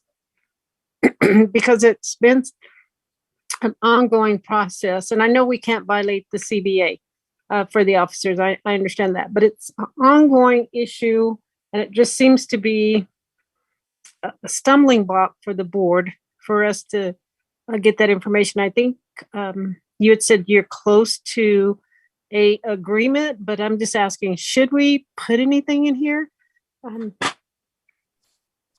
Chair Galloway, Member French, on page 5 that I have up on the screen talks about how the board shall be given access to documents and information necessary to perform your investigative functions. That is what the CASA also provides. So in answer to should something be added to the ordinance, I think you have what you need in the CASA and the ordinance. The overlay with the CBA is where we are running into issues, and we're working on that, and we don't have an answer yet, but hopefully we'll have a better update for the next board meeting. I don't have a good way of fixing that other than the process we're trying to work through, other than a court order. Okay, I just don't want us to miss an opportunity if it's there to address it more, but you're saying we say it. Okay, all right, thank you. Okay, before we leave the ordinance discussions, there is the issues of the floor amendments that were presented to the city council before their last meeting. I don't know if everybody has a copy of that. I don't think that was given to the subcommittee to review. I'm sure it wasn't, because we got it after our board meeting. So I have that to screen share if you guys would like, or if please. Would you have a preference of which order you'd like to start with? Would you like the first one and then Sanchez second? I think so. I think the way that we were given, I have the first one that I had was the motion that failed, the amendment that failed to reduce the composition of the board. All right, I'll share that. So I think we can just do away with that. Yes, ma'am. Are we still under discussion of that motion to allow Ms. Gooch to finalize? Oh, thank you. Thanks for bringing me back. Okay, any other discussion on that? And then we'll move on. Okay, Ms. Gooch, yes. I would just like clarification that it'll be a letter coming from the board that I will work with the chair to have signed by the chair, and I will get all the documents that need to go. Yes, ma'am. Okay. And would you send that back to me, Tiana, too? Because I have a lot of notes also.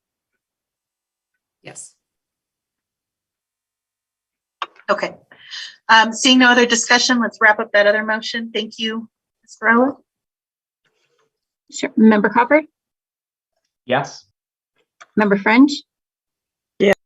Member Galloway? Yes. Member Dr. Cass? Yes. Member Nixon? Yes. Thank you. That motion passed on a vote 5-0. Thank you. Okay. The first floor amendment that was presented was this about reducing the composition of the board from 9 to 5 and then a non-voting chairperson. This failed at council. I think there was some discussion earlier today that we may see another from before. But for now, that one's not on board. So the next one was amendment sponsored by the three on page 14. I'm sorry? I think Chris Sullivan had something to say about your previous before you moved on. Thanks. Thank you. Mr. Sullivan, hi. Hi, thank you for recognizing me, Chair Galloway, board. The council's probably going to revisit that amendment in some other shape or form. After looking at it and thinking about it and deliberated, and this is insider knowledge, so I'm sharing this straight up with the board, they're going to look into that again. Maybe 5 wasn't the right number. Maybe the way it was written wasn't the right number, but you might see another version of that. And the reason I'm bringing this up is there's been talk that, you know, a 9-member board was linked to, there's 9 counselors. So that was back with the old oversight board, the Diane can remember the name of it. I'm drawing a POC? blank right now. Yeah. POC, Police Oversight Commission, and IRO. Yeah. Yeah. And that was when the counselors picked individuals to be on the oversight task force. And so, you know, the questions were like, well, what's a good number? Because back to board member French's comments earlier, Seattle is under a consent decree, but yet their oversight board has 21 members. I mean, what is a good number? I mean, I have the numbers from different agencies that have as many as 5 members up to 15, up to 21. So that may come back up, and that's what I wanted to weigh in on. I appreciate that. So the subtle hint there is maybe have this discussion and come up with a recommendation of our own. I think that's smart. Absolutely. So, thank you for that. I appreciate that, Mr. Sylvan. Okay, so going back, the conversation, as best I remember it from the city council meeting, kind of centered a lot around it being difficult to staff a board of 9 individuals, and that perhaps it just was not doable. I kind of just viscerally reject that as an excuse, but 9 can be unwieldy. And I do know and recall from just organizational management stuff that a lot of times once you get past 7, it's just a little bit more difficult to corral everything. So there's certainly some validity to that argument of 9. We're going to go Member Crawford and then Member Dr. Katz. Yeah, I think most of you heard me give my thoughts on this at the study session earlier today. I'll kind of say 3 things about this real quick. Number one, I'm maybe one of the odd ones out here, but I tend to agree that I think 9 people is too big. I don't like the difficulty in filling seats. As a reason for that, it's just been my experience with political organizations, especially, that there is a tendency to have too many people on boards and committees rather than too few. The second thing that I don't love about this is the chairperson being selected by city council instead of the board. My preference, even if the chair is a non-voting individual, would be that the chair be selected by the board.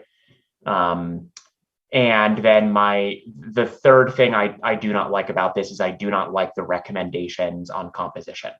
I don't like that it specifies 5 people and then lists who 5 to 7 of them should be. The arithmetic there is kind of funny, but I also just don't like how much it restricts the composition of the board. I feel like that's going to end up having a deleterious impact on the board being representational. And I very specifically do not like the 2 to 3 members with criminal justice system experience, given that ends up being half of the board on average.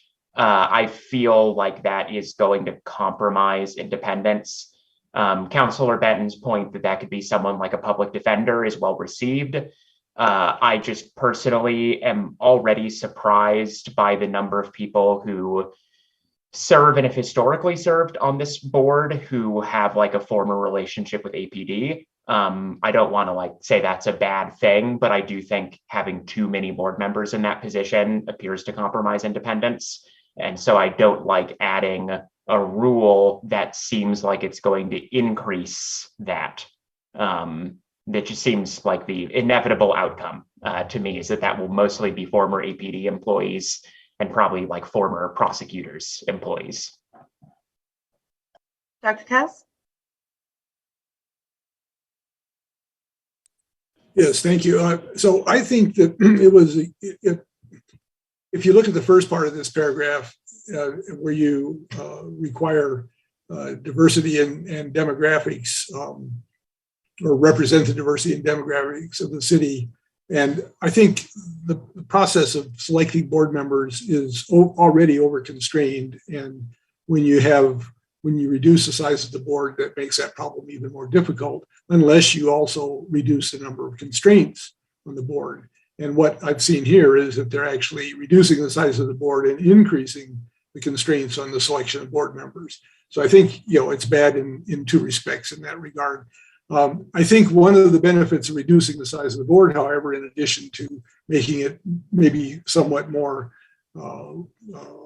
agile, is that I think it does tend to get away from the old model of having a board member represent a council district. And I think that's a holdover. And I detected at the meeting this morning that bias, if you will, has not completely gone away. I think there's still council members and council staff who are relying on that geographic element of selection to have a greater influence in the process than I think is necessary. I think it's important to have representation. I just think you have to be careful about how you choose to get that representation. The other constraint that I think should be imposed is the ability of board members to serve. And so meeting the cultural, gender, geographic restriction or conditions is one thing, but if that person who selected it on that basis is not able to serve for other reasons or not serve in the full capacity of the board, then we're not doing the board a service. So I think there needs to be more consideration given to the motivations for serving on the board and the availability of your own time and priority to serve on the board. And I think that's something that can be addressed in the recruiting process. But all that being said, I would favor if a reduction of the board to say 7 members, I think would be a reasonable thing, a reasonable way to go. But I would also like to see the council then reduce the number of various restrictions on board member selection, because it just makes it impossible to fill. And I think that was mentioned in this morning's discussion, that we had 170 some applicants, but they didn't meet the various criteria in terms of these particular restrictions that are listed here. So I think that we're at a tension here where something's got to give, and I think along with reducing the size of the board, reducing the restrictions has to go away as well. Thanks. Mr. Sylvan. Dr. Cass, let me address that. I know it was mentioned this morning that we have like over 170 applicants, and you're an academic and you know that a bell curve exists. We have, a bunch of applicants, but some are A's and B's, good chunk of C's, there's a lot of D's and F's. So there are a lot of applicants that have put in applications that just show bias that's either pro-police or anti-police. And so it's really difficult for the staff to sort through that. So when you whittle down, you say 100 plus applicants, we're looking at probably 50 really strong applicants. And then we have to try to figure out how they meet the criteria. And I do respect your opinion of we need to back away from the geographic area and, try to meet all these criteria. But, there's jobs that, I've looked at applications and, there's 200 plus applicants and, you can throw out a good chunk of them because they just don't meet the qualifications.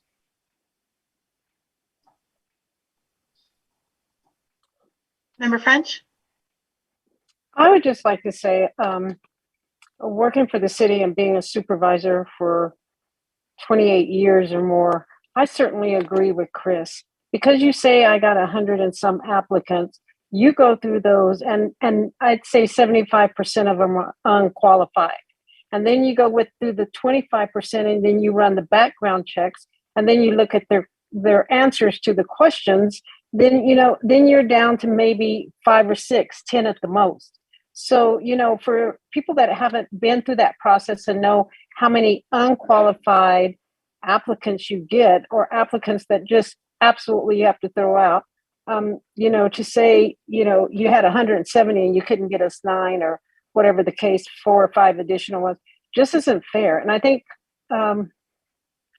Mr. Sylvan gave us a great presentation on the process, how it's done, what he goes through, and what has to be done to select those board members. So, I'm not saying that there's not room for improvement, but we just started recently, since he started working for City Council, that I'm aware of having a process. And I will tell you, when I was selected, Mr. Sylvan scheduled me to meet with counselors, I think 2 or 3 times, different counselors. And so, I just want to say that I think that the process and procedure is improving, but I think that people on the outside looking in don't really know, when you say how many applicants applied, what you're really talking about. And I certainly have that background and experience when it comes to people applying for any city position. But with that being said, I want to go back to what we're looking at now. Quite frankly, I think that the board has a lot of work to do, and I'm not sure why anybody agrees to reduce the number of board members. I think that in order to do a good job, be on the committees, be at all the meetings, recommend policy and procedures, go to police policy and procedure meetings, I'm just not sure the rationale or the reason why we would want to reduce it. Not that it makes a difference to me, but I really don't understand that at all. Especially since it appears that we now have a process and procedure in place for hiring or getting board members. So, I'm going to remain neutral on that, but I don't understand why the board would be in agreement for that. Member Crawford, then Member Nixon. Thank you. 2 thoughts. Number one, after I complained a lot about this floor amendment, I want to give it just a little bit of a bump as well. I don't like that it says 2 to 3 members with CPC experience, given that's out of 5. But I actually do like the general idea. I'm maybe slightly uncomfortable with it being in the ordinance, but I like the general idea of encouraging board members who have a past with the CPCs. It feels like there's a bit of a big unhappy family situation that's happened since the CPCs were moved under the agency. And I'm a little biased here, perhaps, in that my mother sits on one of the CPCs. And so I kind of hear this from both sides. And it seems like having people on the board who came out of the CPCs could be just something that would help to kind of put that together a little more, so that the CPCs would feel more like the board was supporting them, and the board would feel more like we knew what the CPCs were doing. My second thought, just a quick response to Member French. Much of why I say that I would support reducing the size of the board is because my experience has been that somewhat paradoxically, reducing the size of the board will probably have a result of reducing its workload. There's I guess kind of like a joke that, work expands to fill the space that's available to do it. And certainly, it's like every member you add to a board, the meetings get 50% longer. It just kind of adds up fast, the overhead that comes from having a larger board or committee. Member Nixon.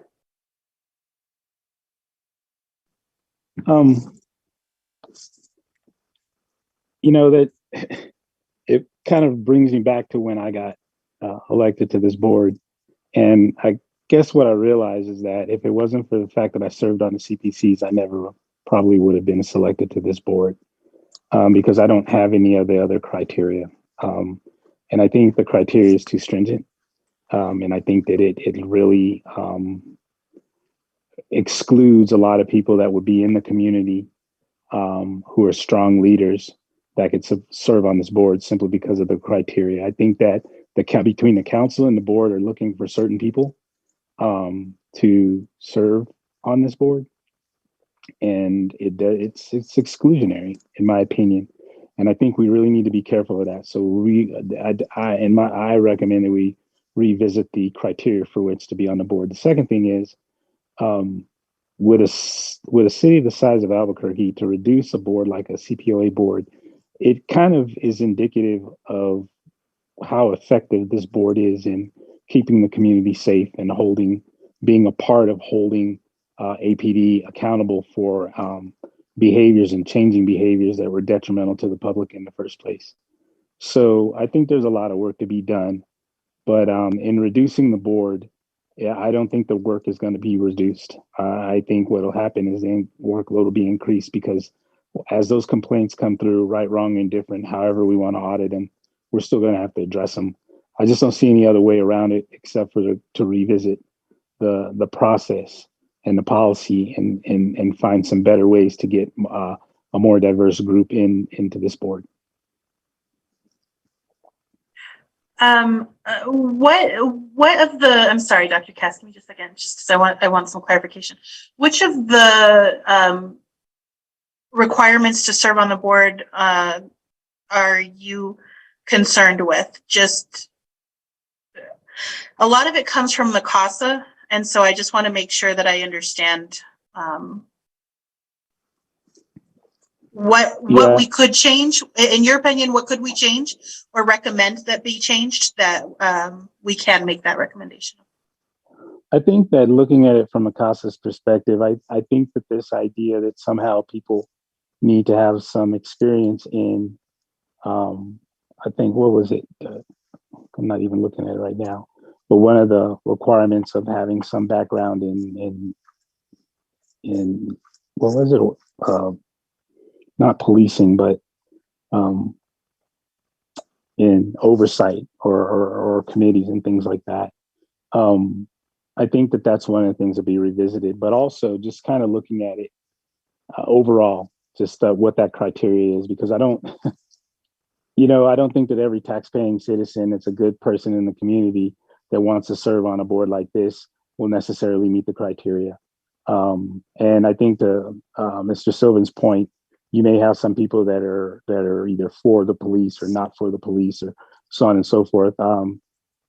I don't know. I think that there's a lot of work to be done to just revisit those pieces of it, because I'm not, I don't get a warm and fuzzy about being on this board and saying, okay, well, we have to exclude other people and decrease the number of people on the board, because I don't think the board is acting or running as efficiently. We had some really good members that ended up quitting. And of course, we know what's happened in the past 6 months, and it's not, I think that this may be going in the wrong direction. So there's certain things that we need to visit as far as the policy is concerned and the criteria. Did that answer your question, or you need more specifics on it? I mean, as far as I'm aware, the only requirements to serve on the board are things like you have to pass the background check. You can't have been employed by APD or in law enforcement, because it has come up in the past where I don't remember what the role was, but a prosecutor and turned into a public defender was excluded and forced to resign from the board because that was considered law enforcement. And to what extent? I mean, a lawyer, an attorney, is going to be an officer of the court. So that is a requirement. You can't do that. Guidelines as to demographics and geographical location within the city and things of that nature. But I don't know that there's anything that says that you have to have oversight experience. And I don't know what we would change. That seems a little bit more discretionary, not so objective, but I would be interested in having that conversation with you, because if there's things that we can fix that would make it more open, I think that would be great. So I would encourage you to reach out to me and let's see where we can go with that. Dr. Cass, yeah. Yes, I would like to, call back Chris Sylvan. I think that was, I appreciate your explanation of applicants but I would like to, but the number that we've heard is the number that, was presented from council staff. And I think you're right that it's what's much more important are the number of qualified applicants. And I think it's good that we start this conversation and have it out on the table as to how many qualified applicants are, because that's ultimately who is going to be on the board. And then what that leads to is, well, what are the qualification criteria that were used to determine whether they were qualified or not? And what I'm suggesting is that we're using the criteria of geographics, gender, and ethnicity as qualifications, as opposed to the ability to perform the work on the board because of their own situation. I mean, with their own time constraints or other skills that they may not have for doing this kind of a job. Because I think it does require some exceptional abilities just to get here and engage in the work. So what I'm looking for, I guess, is an assessment of what are the qualifications that are used to assess, and then a prospective member, and then how many people are in that category.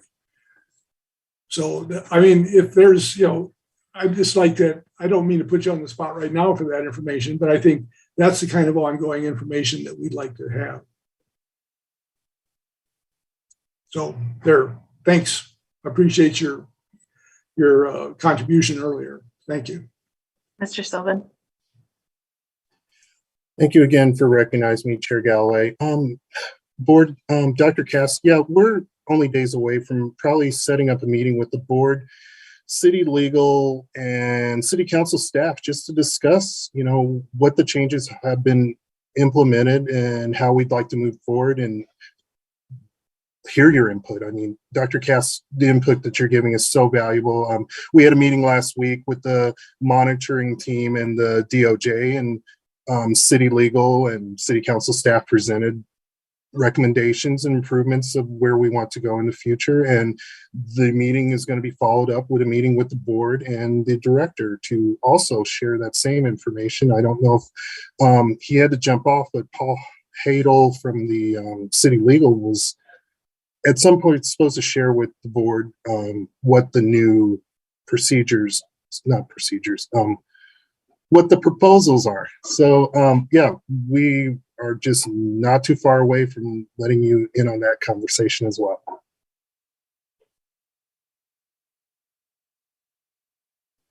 Dr. Cass, did you want to? Oh, okay, you're done. Okay. I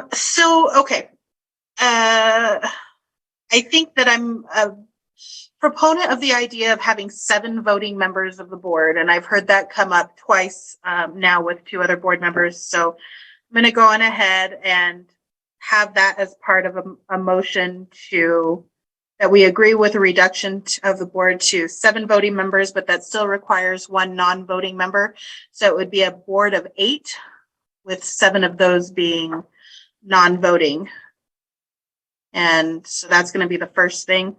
I'm opposed to the criminal justice experience piece of it, but I am a real big fan of the community policing council's part of it. I've been advocating that with city council staff for about 3 years now. So big fan of that one. I'm gonna move that we do that, and we can do this in pieces if you'd like, or we can do it as a bundle.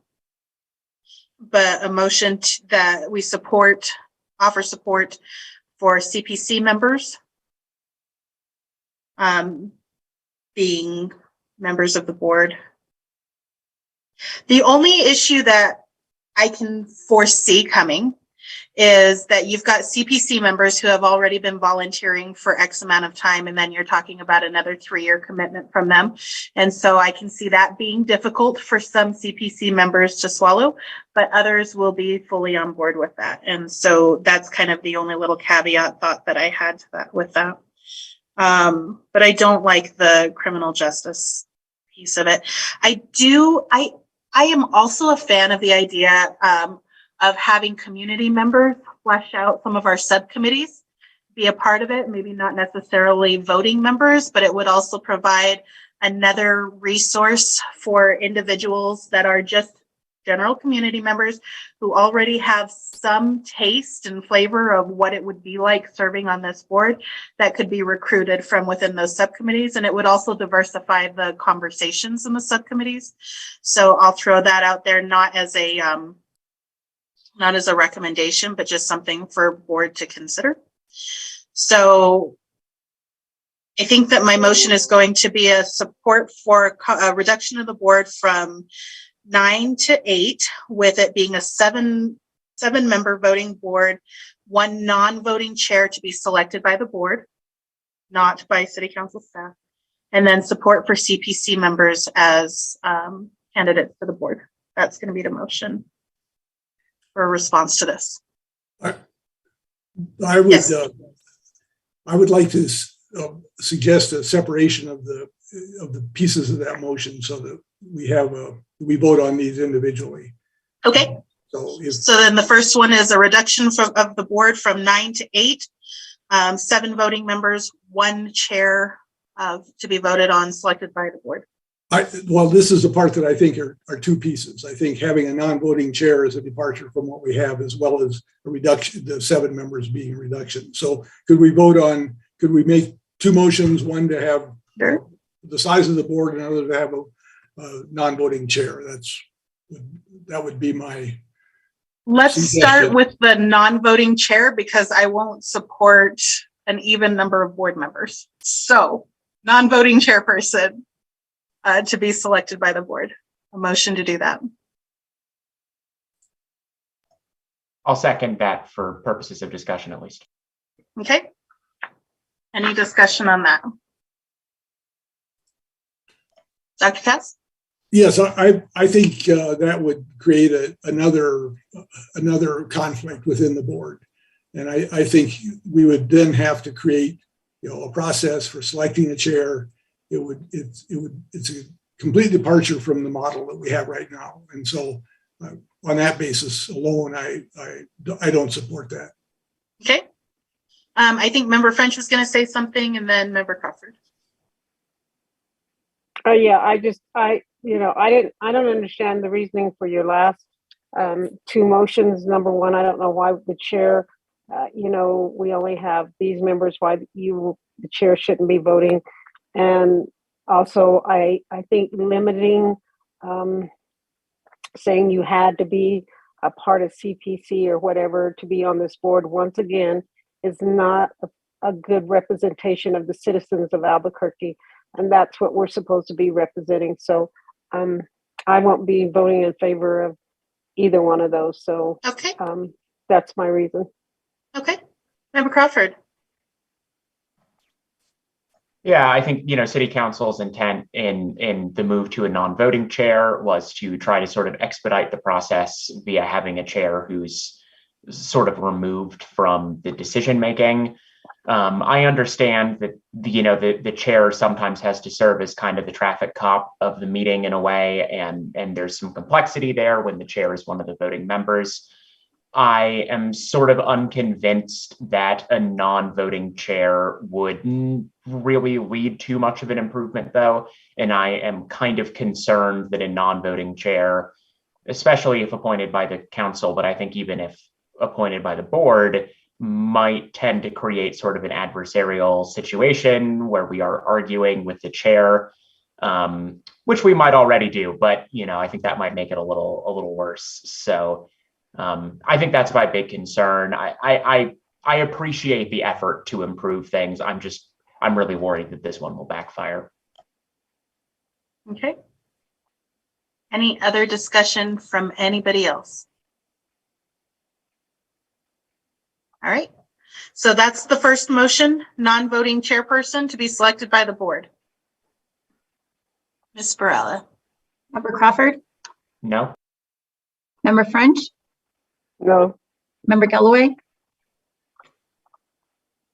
No. No. Okay. Member Dr. Cass? No, Member Nixon? No. That motion failed on a vote 0-5. Okay. So then the next one is going to be a reduction of the board from 9 to 7 members. I'll second that motion.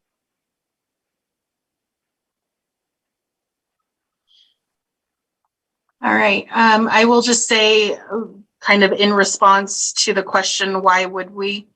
Member French, for me, it's because we've been doing it, and 7 is one more than I've had for the majority of the time I've been on this board, and we've done just fine. So I'm completely fine with a reduction to 7. I think it would make things a little bit more streamlined. Any additional discussion on that? Okay, Ms. Barilla. No, nothing other than I disagree with that. Okay, So my vote will reflect. Ms. Barilla. Member Crawford? Yes. Member French? No. Member Galloway? Yes. Member Dr. Cass?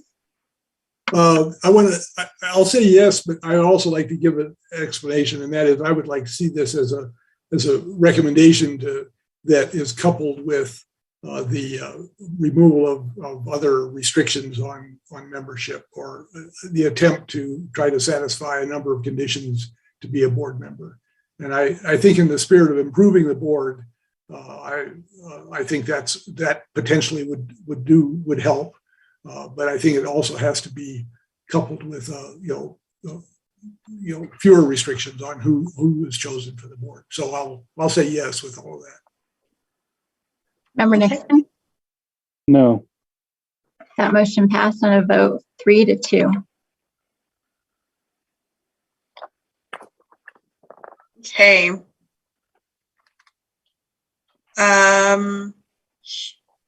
CPCs. I'm okay with supporting this. I'm okay with not. I like the idea of having board members that have a flavor for what we're doing. I think that's just smart. But Dr. Cass? You're muted. Yes, as a point of information, I'm curious as to, of the current applicants that we have, the whatever pool you choose to cite, how many of those have some kind of CPC experience in it, or is that known to the to the council staff who's receiving these applications? Board Member Galloway, Chair Galloway, Board Member Cass. I don't know if I can say that without violating confidentiality of who's applied for the board, but I will say that there are CPC members that have made applications for the board. I just won't say how many.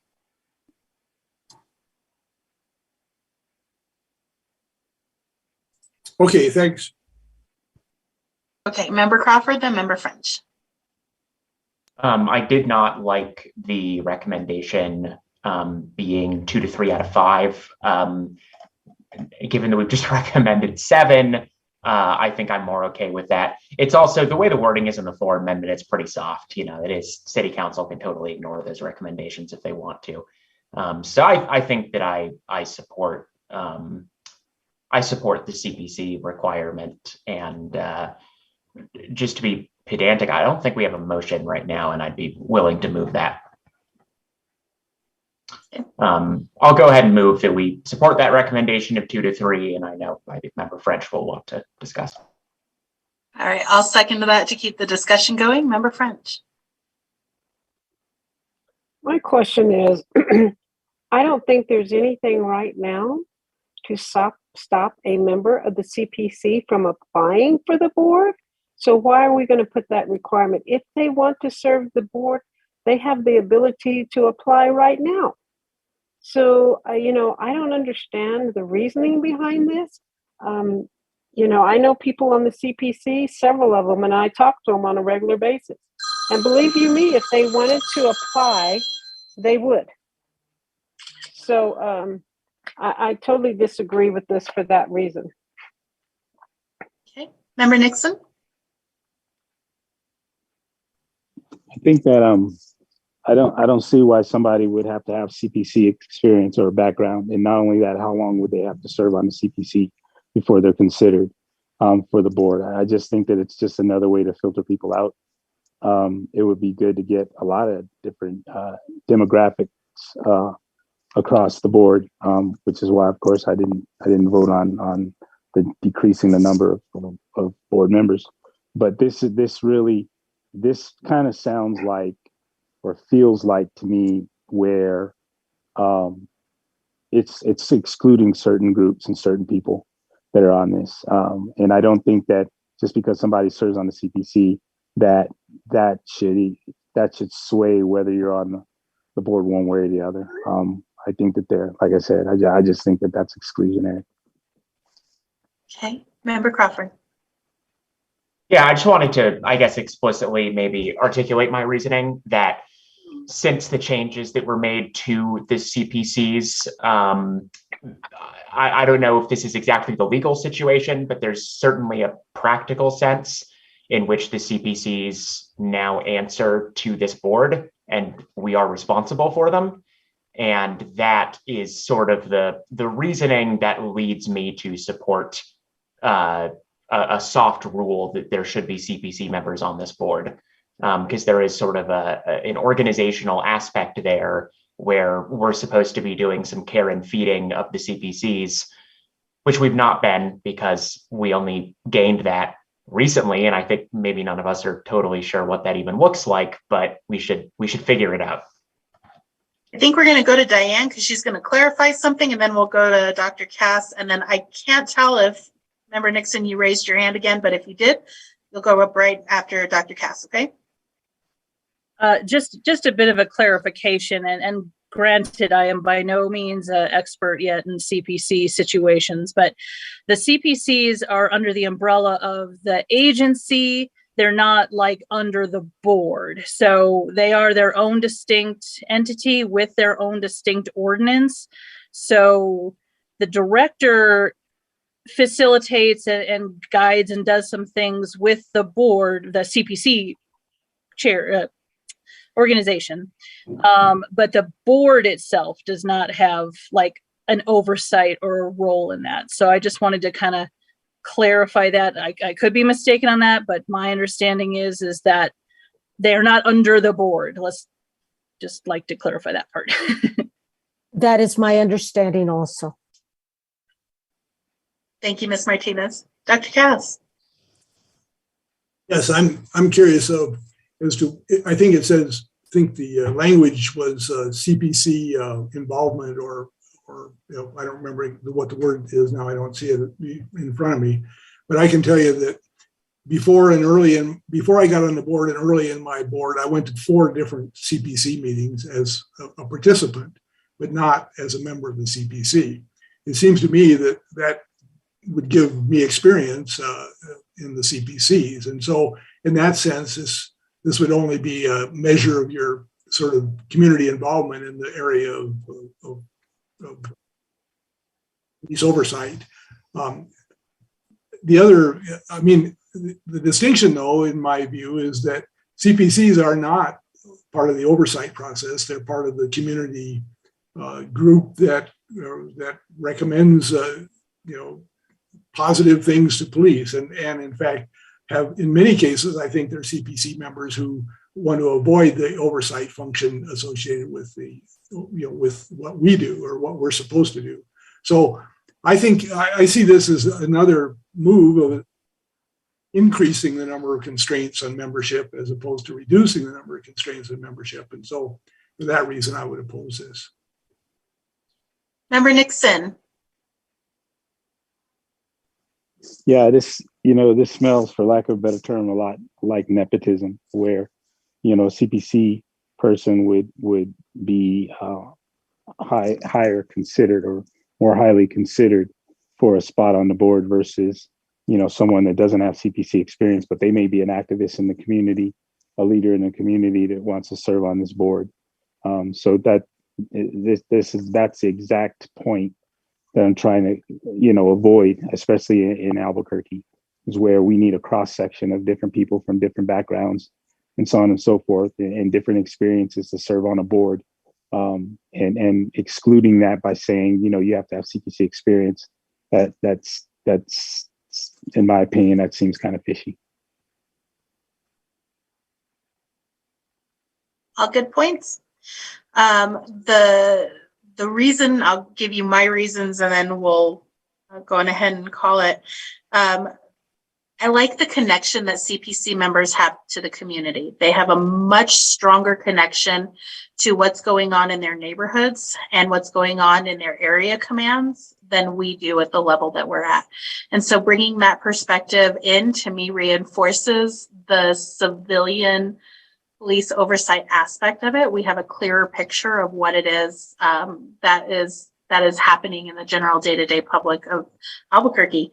And with our department, it's kind of twofold. So I really like that.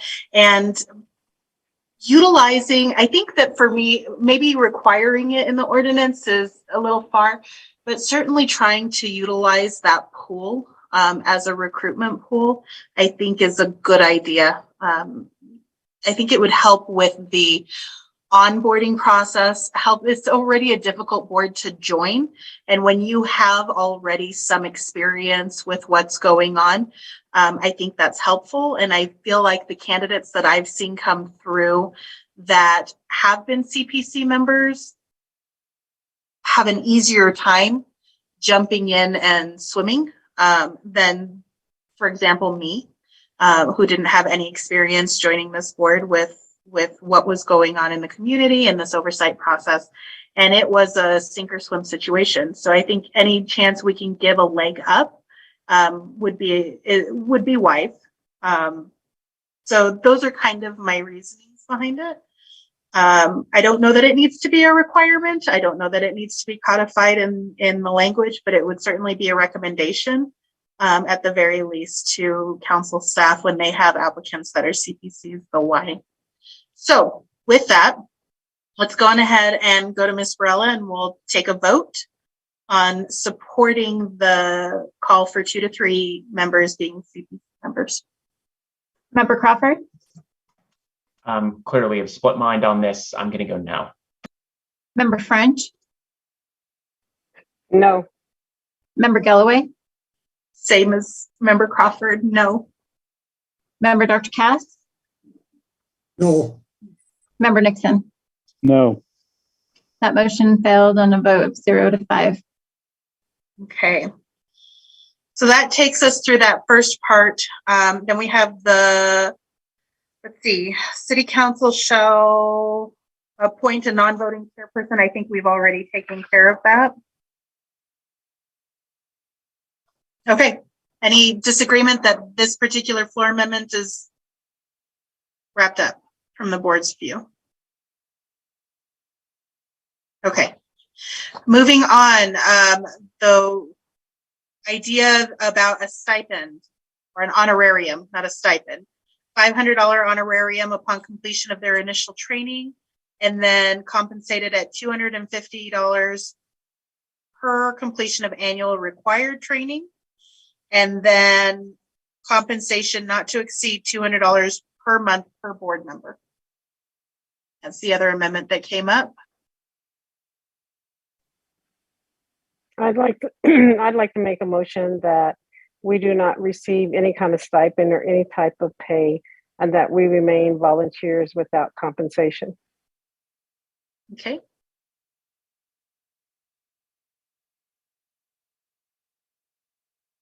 Do you have a second? I'll second. Open it up for discussion.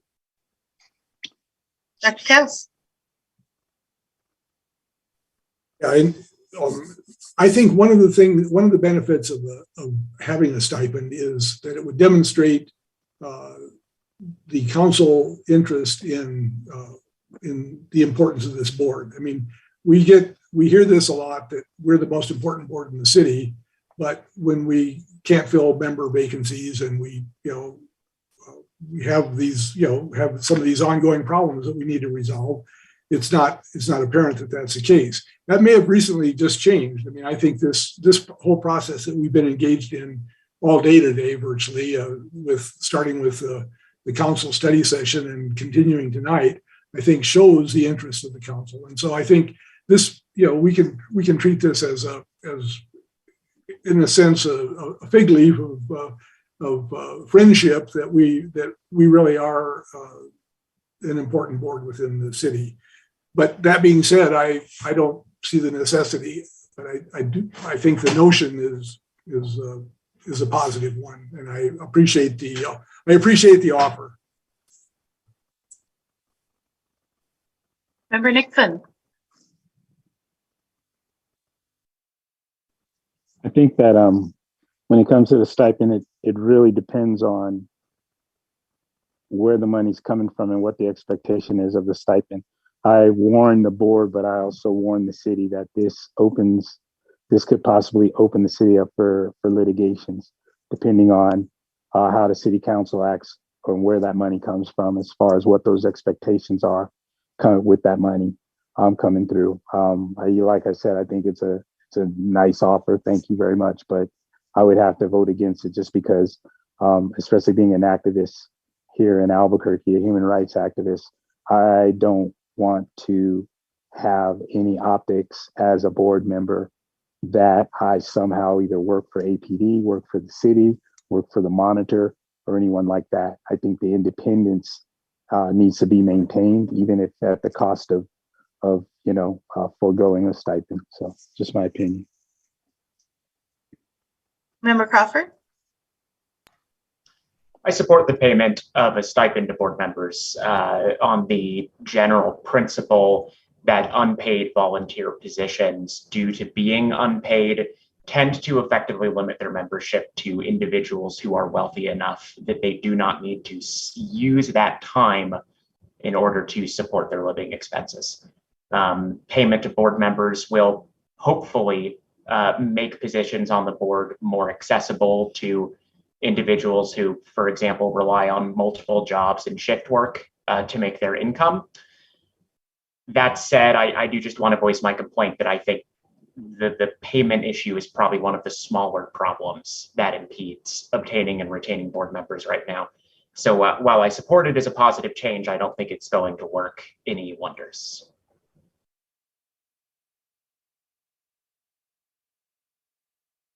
Any other discussion on that? Okay. For my 2 cents, I don't really have a dog in that fight. I didn't join this board to get a paycheck. I wouldn't mind having some of my time compensated, but it doesn't matter. It's not going to affect whether or not I serve on this board, and I think that that's probably the way it's going to be for anybody who applies as well. So, Ms. Varela.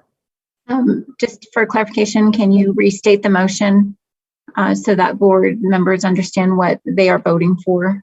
Not to receive. Not to receive compensation. All right. Okay. Member Crawford. No. Member French. Yes. Member Galloway. Yeah. Yes. Member Dr. Cass. No. Member Nixon. No. That motion failed on a vote of 2 to no. 2 to 3, sorry. It's late. I'm tired. I'm just going to say, for the record, I just want to make a note. If city council does give the board a stipend, I will not accept it. So I just want that on the record. I won't accept the stipend. Thank you, Member French. Neither will I. Okay. Well, now you I need just to voted to approve it. All right. Okay. Moving on, I guess. So support of this is essentially what's going on. Okay. The next item, the next amendment, is the creation of a job description that the board will draft, a job description that informs members of their roles, responsibilities, specific expectations of a CPOA board member. The board shall present the job description to the city council for final approval, and each member of the CPOA board shall sign the job description to affirm their understanding of their obligations to the board. Dr. Cass. I'm curious if that comes with a stipend.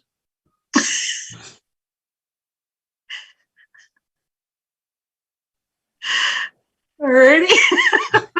Do we have a motion to support or not this particular amendment? I move to support that, the creation of a job description for board members. Or to create a job description for board members. I'll second. Member Crawford.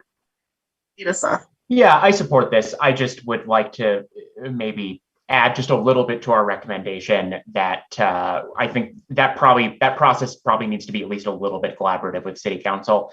I think it probably makes sense for the board to prepare something for City Council to review. There's just this awkward situation where City Council appoints people to the board doesn't, and I find it slightly weird to have the board write a job description for City Council to select people for. So I'd like to make sure that we put in our recommendation that City Council should put their fingers on it as well. So the language is currently drafted, says the board shall present the job description for City Council for final approval. Does that satisfy that?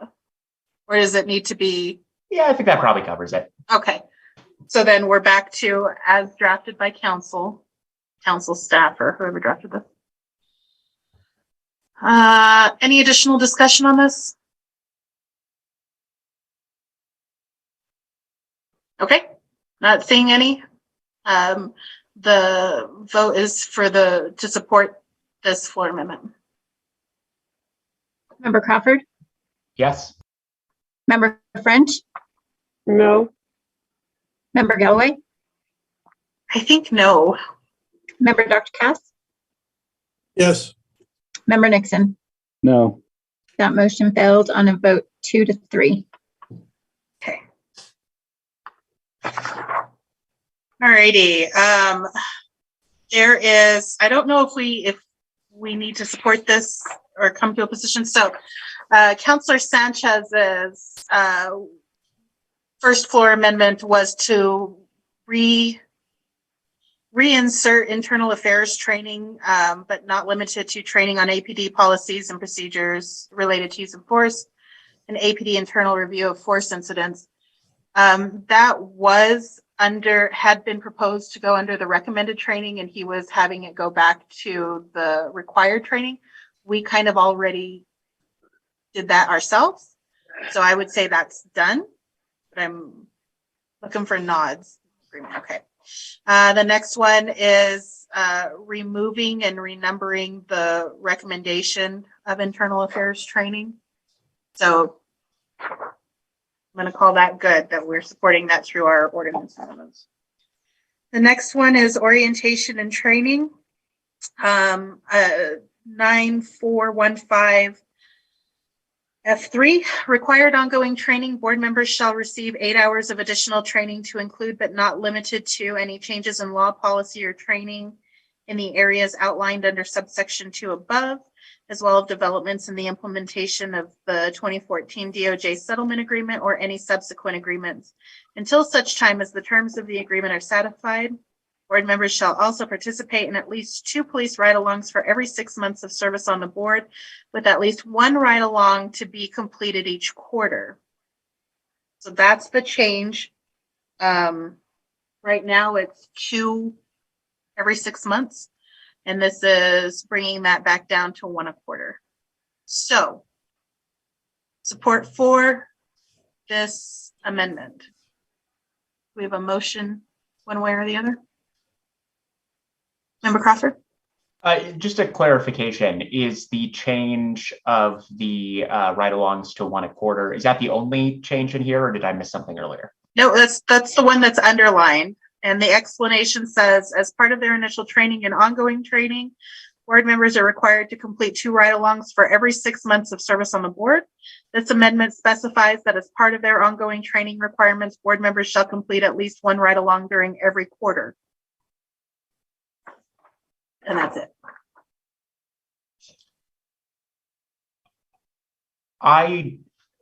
lack extremely strong feelings on this, but I'm actually going to move to recommend against this, just because I feel like it kind of takes scheduling flexibility away from board members, and I'm not sure that it would have much of a benefit. I'll second that. Any additional discussion? Is that a yes, Dr. Cass, or is that a? Okay. Yeah, I'm in agreement. It just feels a little micromanaging of the time that we already put into this. So, Ms. Barella, a vote and a against this recommendation. Not support. Yeah, Member not support. Crawford, Yes. Member French, Yes. Member Galloway, Yes. Member Dr. Cass, Yes. thank you. Member Nixon, Yes. thank you. That motion passed on a vote 5-0. Okay. That is the biggest chunk of our agenda, guys. Thank you so much.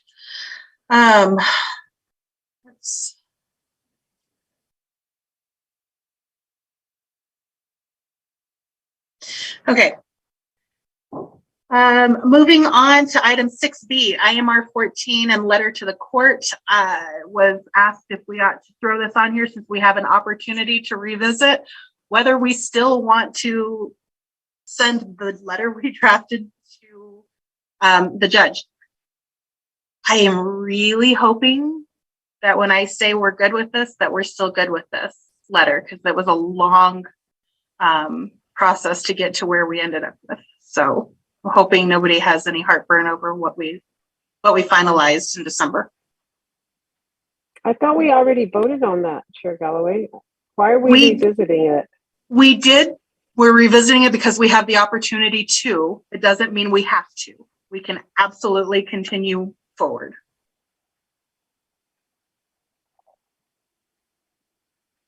Okay. I'm not hearing any motions. So I'm going to say we're good. Okay. Next is the appointment of the February 10th, 2022 CUPOA board meeting chairperson. Dr. Cass has graciously agreed to lead the February 10th meeting in my absence. So Dr. Cass will have the agenda and all of those responsibilities for the February meeting. You guys have anything that you want to get over to him, please do so. Committee chairs, subcommittee chairs, please have a written report to him. And that's that. Do we have any other business? Dr. Cass? Yes, I'd just like to say, since it's good to hear a clarification that I will be responsible for the agenda. That's fine. And I am in the process, and Director McDermott and I have been discussing the serious use of force case review. I've been actively trying to organize these cases, and I think I've got a pretty good handle on it now. So if you bear with me, I mean, the meeting is a week from Thursday, which is not that long ago or long away. And so hopefully at the end of, before the end of this week, we will have, or toward the end of this week, we'll have a list of potential cases for review. I think we're in pretty good shape in terms of, we have ample cases to review where we have the PowerPoint files, the FRB reports, and the investigative files in the cases of officer-involved shootings. So I think that path, hopefully, we've been down enough now behind the scenes to where it'll work for the board. So that's just an update on the next, a week from Thursday. And Dr. Cass, I won't leave you hanging. If you need any assistance with the agenda, I'm happy to help. But I know you're a veteran. You know what you're doing. So here if you need me, not if you don't. Thank you. I have a question. Yeah. What did you say? We need to get a written report to him, the chairs of subcommittee? Yeah, subcommittee chairs have a responsibility to get their reports in for review by the board ahead of time. We've been doing that for a while. I'll handle the one for personnel since we didn't make that change until today. I have all my notes for that. So I'll do personnel and outreach. Dr. Cass has PMP and you've got ordinance. And I'm not, Dr. Cass, we went over everything I had tonight. I have no report to submit. We did everything we've done in the committee tonight.